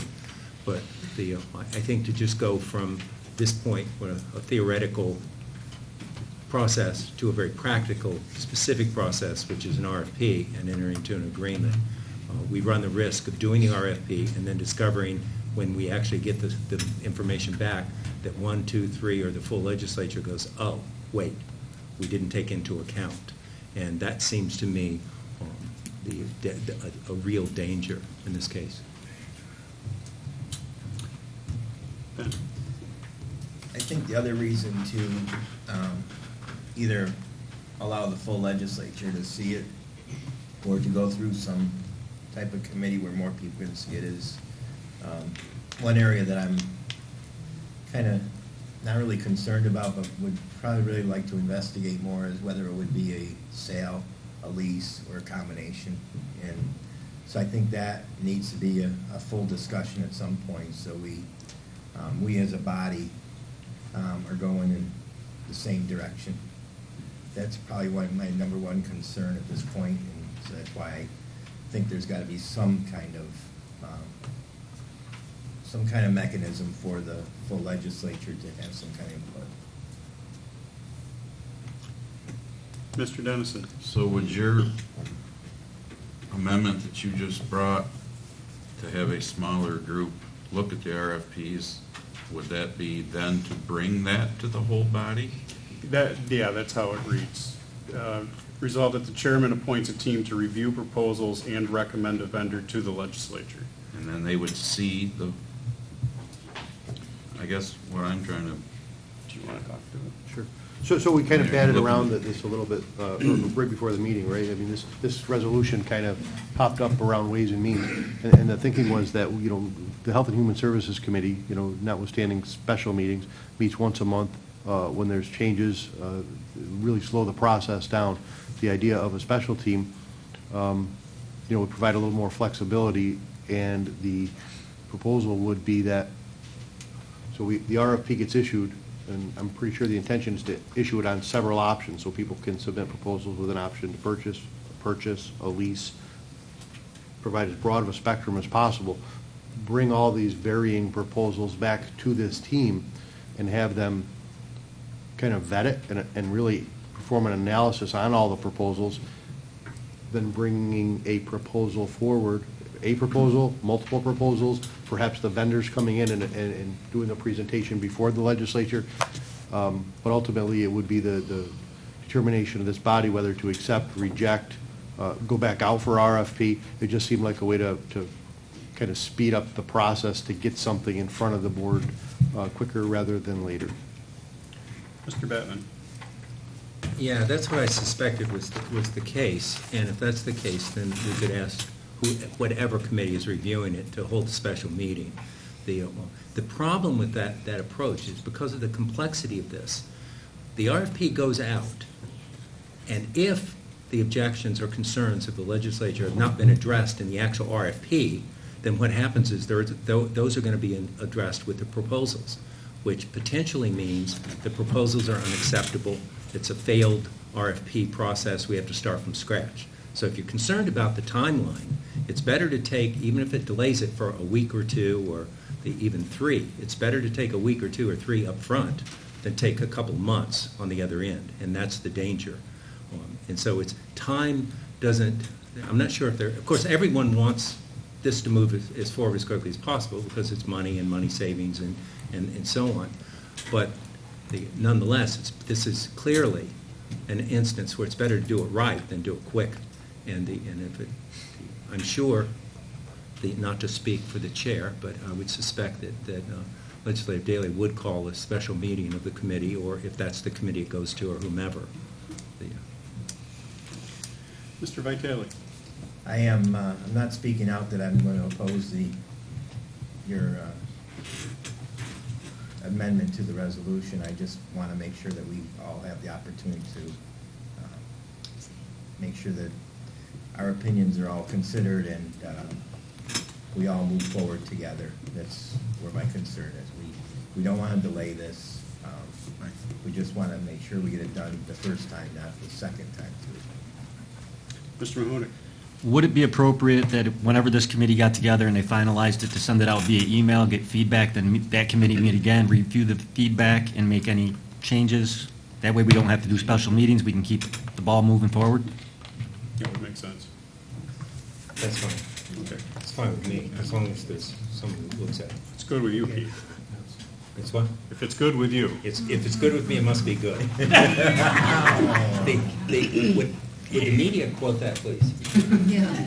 Mr. DeForest. That's predicated on the notion that people will read their email. They don't, shame on them. There is that. And respond. Mr. Dennison. Well, you know, I'm listening to all this. I don't have a problem with whether you put it through a group of people you make, you put it through HHS, and then I agree with Ben, yes, the whole body wants or needs to see it. But, I mean, one of your famous sayings, Keith, was 15 people can't make a decision. So, you know, let's let it go through a smaller body, whether it be committee or one that Tucker puts together, and then as long as the whole body sees it. I mean, we can't pick and choose which ones the whole body gets to be a part of from minute one to the last minute, and which ones they don't, so. Mr. Palermo. I just want to, I guess, respond to Mr. Mahunik. I like the suggestion. It does place the internal folks in a predicament because, just as Andy mentioned, some support it, some have objections, some don't. That was part of the other discussion with the Health and Human Services side. If there's objections, that committee's not exactly speaking for the whole legislature, and that sort of is exacerbated by this problem where people respond with objections. What's the deadline? It kind of makes it a little bit difficult. That's the only. And my concern, my comments weren't meant to say that every piece of feedback would be put in the RFP, but that would all go back to the committee and they could digest it and say, okay, what makes sense? The special committee could take the feedback and say, okay, this is the stuff we missed and we need to put in, or this is the stuff that doesn't make any sense, so we're just going to put that off to the side and then go out to issue the RFP and then move forward. Thank you. Anybody else on the amendment? All in favor of the amendment? Aye. Any opposed? Keith? Yeah, the amendment does not accomplish anything that's being discussed. The amendment says that the RFP will be created and distributed. The amendment? Yeah, the amendment said to strike the... To strike the last Well, it's already result. voted, so And add. it's fine. Okay. It passed. Point well taken. And I won't call for a revote. That's good, I got some new rules here somewhere. All in favor of the resolution as amended? Aye. Any opposed? Okay. Thank you. Health and Human. Government Operations. Mr. Chairman, Government Operations has three resolutions. Put them to a committee, and I would like also to bundle, unless there's objection. Move them. Second. Any discussion? All in favor? Aye. Any opposed? Thank you. Planning. Mr. Chairman, planning has two resolutions before you, have been through committee and seek approval. Move them. Second. Discussion? All in favor? Aye. Any opposed? Thank you. Thank you. Public Works. Mr. Chairman, Public Works has four resolutions. PW1 was tabled at the meeting, then moved to August. We're waiting on some more information on that resolution. PW2 requires a 2/3 vote. So I'd like to, we might as well move into that, start with. PW2, is there a motion? Move it. Second. Discussion? Mr. Pinckney? Is there a final dollar amount on that one? 19,000. How much was it? 19. I think it was it's in the resolution, right? Yep, all right, thanks. Mr. Vitale? I'm waiting. I brought this up at Ways and Means, is that we're using this reserve account in a manner that's not quite what it's meant for. But I would be proposing a resolution next month that'll hopefully correct that and make things correct. So I'm not going to oppose this, but just for the record that it really shouldn't be coming out of this account, and we'll fix that in the next month resolution. Yeah, wasn't this amended to come out of fund balance? Was it? It was contingency? Either or- fund balance, I think it was contingency, Mr. Batman. Yeah, Either way, it's still contingency. 2/3. Never Yeah. mind, but it's not in the capital reserve. Initially, there was the request for them to come out of the But reserve. that was amended. Okay, and strike my comments. Anybody else on this one? All in favor? Aye. Any opposed? Yep. I'd like to offer up PW 3 and 4 as a bundle. Move it. Second. Any discussion? All in favor? Aye. Any opposed? Those are carried. Thank you. Thank you. Judicial and Public Safety. Thank you, Mr. Chairman. Judicial and Public Safety has 5 resolutions. They went through both committees, and I would offer them as a bundle unless someone would like them separated. Mr. Bennett? Like number 3 pulled, please. Okay, so a bundle of JP 1, 2, 4, and 5. Is there a motion? Motion. Second? Second. Discussion? All in favor? Aye. Any opposed? Okay, JP 3. Okay, JP3 is a resolution to fill what is essentially a clerical level staff, which is responsible for the, essentially a lot of the day-to-day operations which the local fire departments find necessary for their functioning. I think it's imperative that we move forward in restaffing the emergency management office, and this is an essential first step. We have someone that's working in there now who's agreed to stay on pending their retirement, and we'd like to get them to their retirement, so I'd ask for your support on this resolution. Move it. Motion? Move it. Second? Discussion? Mr. Bennett? Is this a civil service position and tested? I believe so. So is there a current list that we're working off of, or? Health and Human? Or Human Resources?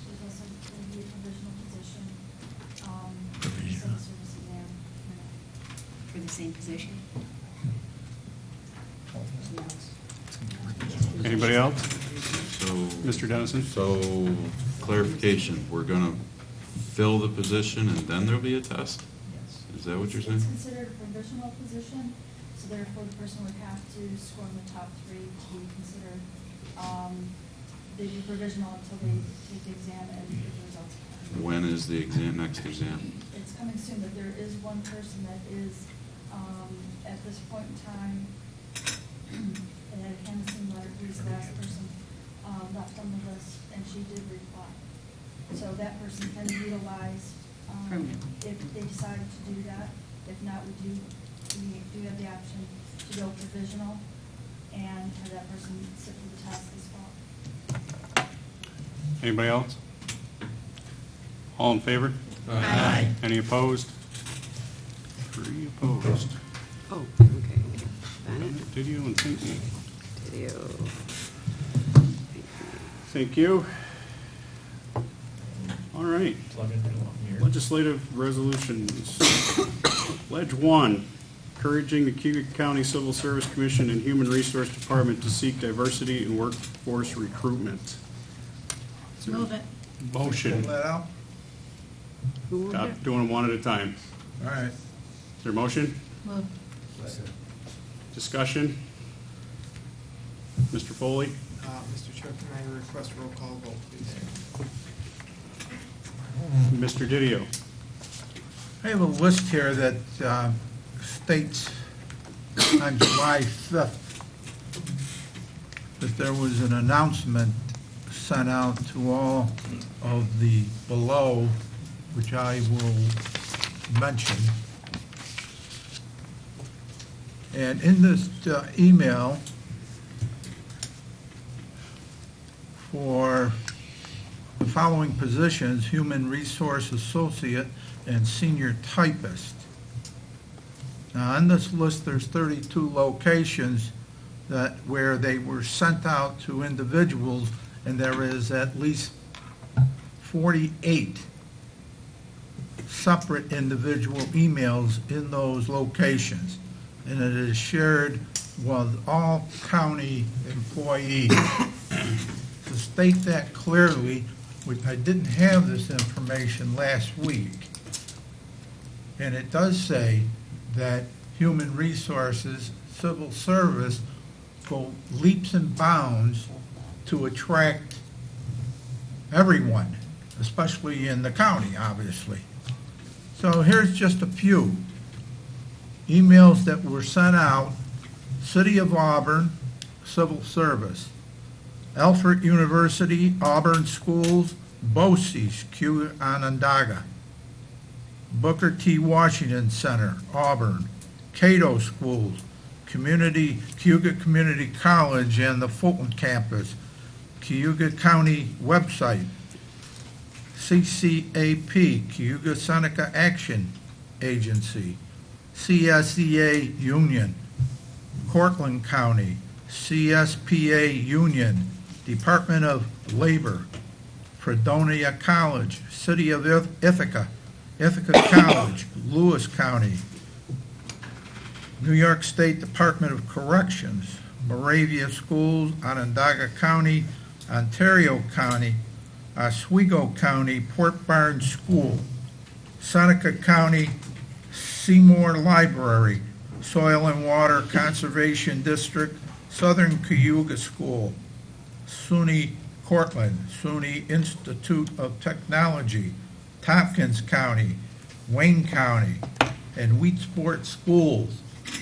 The idea here is that although the resolution is, a resolution such as the one that Mr. Foley submitted is needed, there, in that resolution, there was no plan.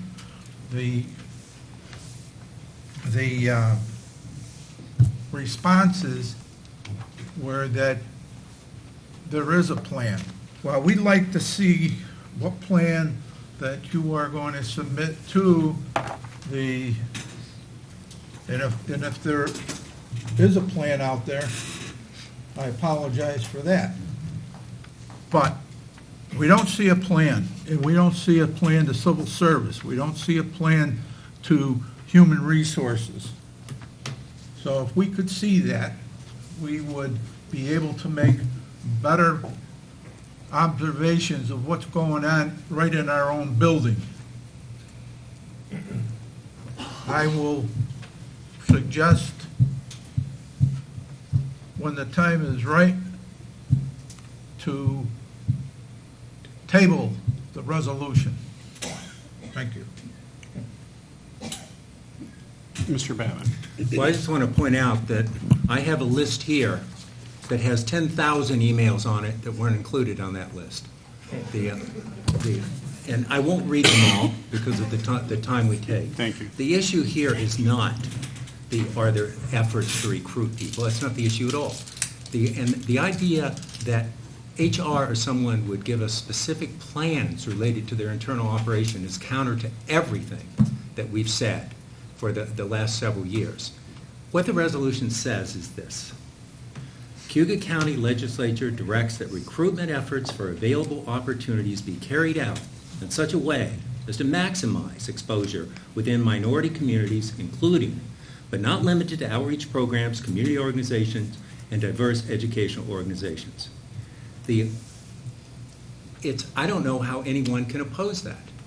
It's up to HR and civil service. It's up to the professionals that have been hired to implement this, and they're already well on their way. The idea that we would vote against this because I don't know why should be anathema to everyone in this room.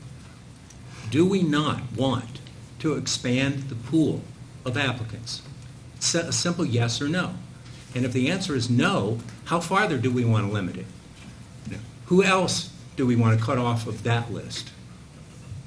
It's just I don't understand the objection. I don't understand how this can be anything other than positive. And I would reflect and emphasize some of the things some of the speakers said. We're making a statement that our county is concerned, that our county is open, that we're going to do everything we can in order to include everyone in the employment opportunities within this county, regardless. That's a positive. There's nothing negative about that whatsoever. Mr. Dennison. All right. My problem with all this is a few of the speakers we heard tonight, the very first one talked about how print ad is not the way to advertise. The Citizen, not too long ago, just did an article, if you all remember, and I was astonished that the city of Auburn is the #1 city, take that in, #1 city in the United States for internet service. I was blown away because I live in East Bejesus where, depending on which way the wind blows, we might have internet. So to say that people aren't getting this information of the jobs, you're right. There's a lot of people in the poorer rural districts that aren't getting them. But label me racist at the end of the night if you want. I don't care because I know I'm not. But the majority of our minority population lives here in Auburn. where you have the #1 internet service in the United States. So to say that we're not getting it out, I mean, you know, I get it. It's an election year. It's almost like we're becoming Washington DC in Cayuga County here. Let's get racism involved. If you want to bring a resolution forward to say some of the things Keith just said about getting the best pool of people that we can, that's great. Then let's do it from Lake Ontario to the Tompkins County line. Because there's a hell of a lot of people in that distance that don't know about the jobs that are available here because they don't have good internet service. And they actually do read the paper. Because in the rural districts, people do still get the paper because they don't have internet. So I'm not opposed to diversity, but the Citizen also ran an article a year or two ago about the poverty rates in Cayuga County. And 2 out of the 3 towns that I represent were in the federal poverty, under the federal poverty limit. So it's, you know, what kind of diversity, are we just talking a color diversity? What, it's, I don't know. I mean, like I said, label me however you want, but it seems like a political feel-good resolution because it's an election year. And I'm all for diversity, but the way that resolution was written, there is no explanation. So how are we going to go about doing it? Are you going to go to church groups and all that? If you are, then let's go to the church groups in the rural areas too. Let's go everywhere. So let's make the entire Cayuga County area have the best available information for when jobs are available in Cayuga County. Mr. Foley. Thank you, Mr. Chairman. When I put this resolution together, I did so with the thought about how we could be more inclusive in our hiring practices within Cayuga County. I went and talked with our new HR director. I went and talked with our county attorney and other stakeholders on how we could make that dream happen. And that was done in collaboration with their recommendations. In part, the words in there are meant to emphasize what our values are in this county, and that is for us to be diverse and inclusive no matter what in our workforce. And it was left open-ended a little bit, to Mr. Didio's point, because that's what our HR director said. Can you give me some flexibility in here to allow me to, you know, insert some of my own ideas that I think could achieve the goal that you have? Okay, that's great. That's what she wants to do. I think that this resolution accomplishes that, and it accomplishes that we are here in the county trying to help people, anyone, get a job, and that's done one way, is to advertise more, and we can do this with the resolution that has been presented. Mr. Mahoney. I have absolutely no problem with the resolution. My concern is the accountability piece going forward. I'm gone in 5 months. We're all going to be gone out of these chairs soon. And I've been up here long enough to know that resolutions get passed and then get put on a shelf and forgotten about. And that's my fear with the way this is written. There's no way for us to come back and revisit it. That's why I would be in favor of tabling it, let it go back through committee, put the accountability piece in it. That way it has some teeth and it's going to be here forever and not just for a few months or a couple years. It's here forever at that point. Mr. Foley. There is a reporting requirement right in the resolution that says the HR director will come and report to the legislature on her efforts periodically. You know, it's not hard and fast. If we want to insert something in there that says once a month, every committee meeting, then so be it. But it's left at the discretion of our professionals at the county. Mr. Mahoney. I would like to offer an amendment then that it's, that we put a time frame in there. Maybe every 6 months, come to a ledge meeting and give us a report. That way we have something that's gonna happen, and we have a timeline. If we just say at your will, people move around, things get forgotten. I think if it's in the resolution, and we say every 6 months, there'll be a report given to the full ledge, or to government ops, I would like to offer that as an amendment. I'll second that. Discussion on the amendment. Mr. Dennison? But what I want to see in the amendment is what we're going to do. That's the report. Okay, she's going to report to us every 6 months, but we're not seeing right now to pass this, what steps we're going to take to accomplish this. We give her 6 months to build that plan, and then we can evaluate it in 6 months. Call the question on the amendment. Okay, can I have clarification on the amendment? Every 6 months, go to government ops. Okay, full ledge. Periodically report to the full legislature. Yeah, go to full ledge. 6 months of full Twice a year. legislature. The full ledge or oversight committee? Full ledge. Okay. All in favor of the amendment? Aye. Any opposed? Dennison, not opposed. Can I call the question on the motion? You sure can. And could we have a roll call vote? Okay, roll call vote on the amendment. Motion is amended. On the, Motion as amended. on the resolution as amended. Simple majority. Set, Mrs. Ledge. Already? Andy Dennison? No. Ben Vitale? Yes. Chris Petras? Yes. Paul Pickney? Yes. Aileen McDab Coleman? Yes. Keith Batman? Yes. Joe DeForest? Yes. Charlie Ripley? No. Joseph Bennett? No. Elaine Daly? Yes. Pat Mahonik? Yes. Timothy Lattimore is excused. Michael Didio? Yes. Ryan Foley? Yes. Tucker Whitman? Yes.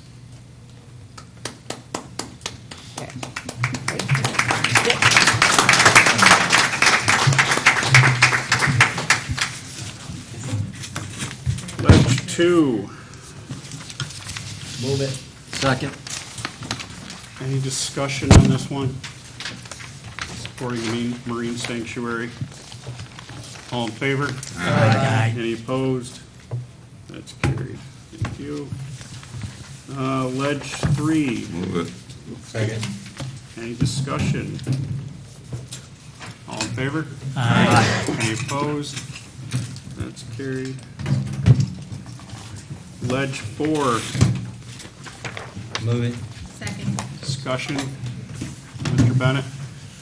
Yes, Mr. Chairman, my concern is we're giving $10,000 out, and I believe in the past we've had some clause in here, some language that said if monies weren't used, it was returned back to the county. I don't see anything in here that states that anywhere along this agreement.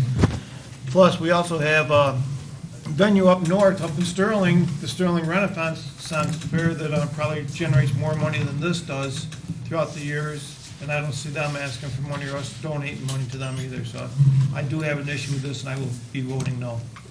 Mr. Bennett?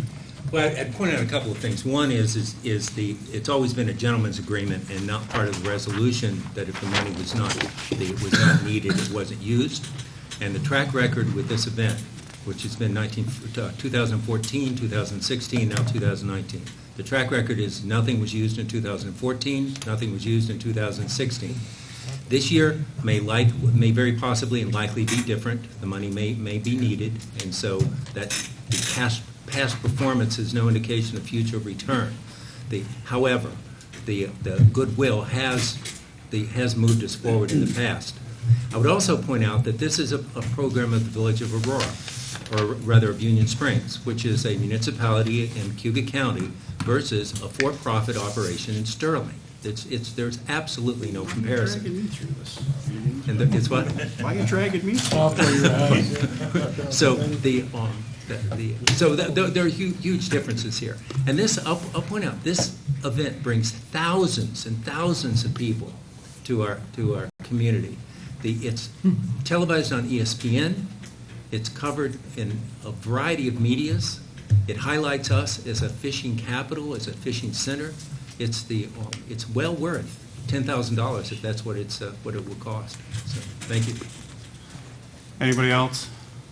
I would also like to share some of Mr. Bennett's feeling. The first year this came in front of us, I'm reasonably sure I voted against it, for the very reasons that Joe stated.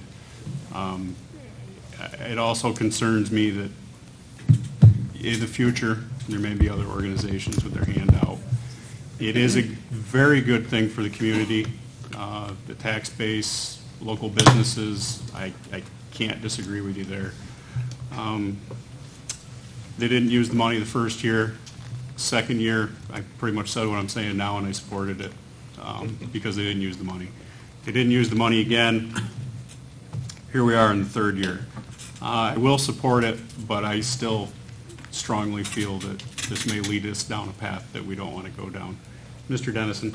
The fact that, you know, Keith brings up the fact that it's on ESPN and all that, I mean, we're talking about, you know, they're asking us for $10,000, and this is something that's getting advertisements that are costing millions of dollars for 30-second, minute advertisements on ESPN. I mean... It's not advertised on ESPN, it's covered on ESPN. Well, and if it's covered on ESPN, there's...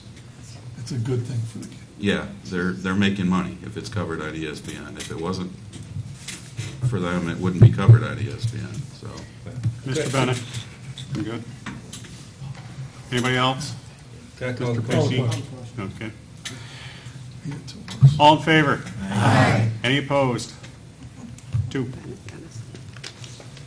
And we do not need an executive session, correct? We don't. Okay. Any other business to come before this body? Motion to adjourn. Is there a second? Call the question. All in favor? Aye. Any opposed?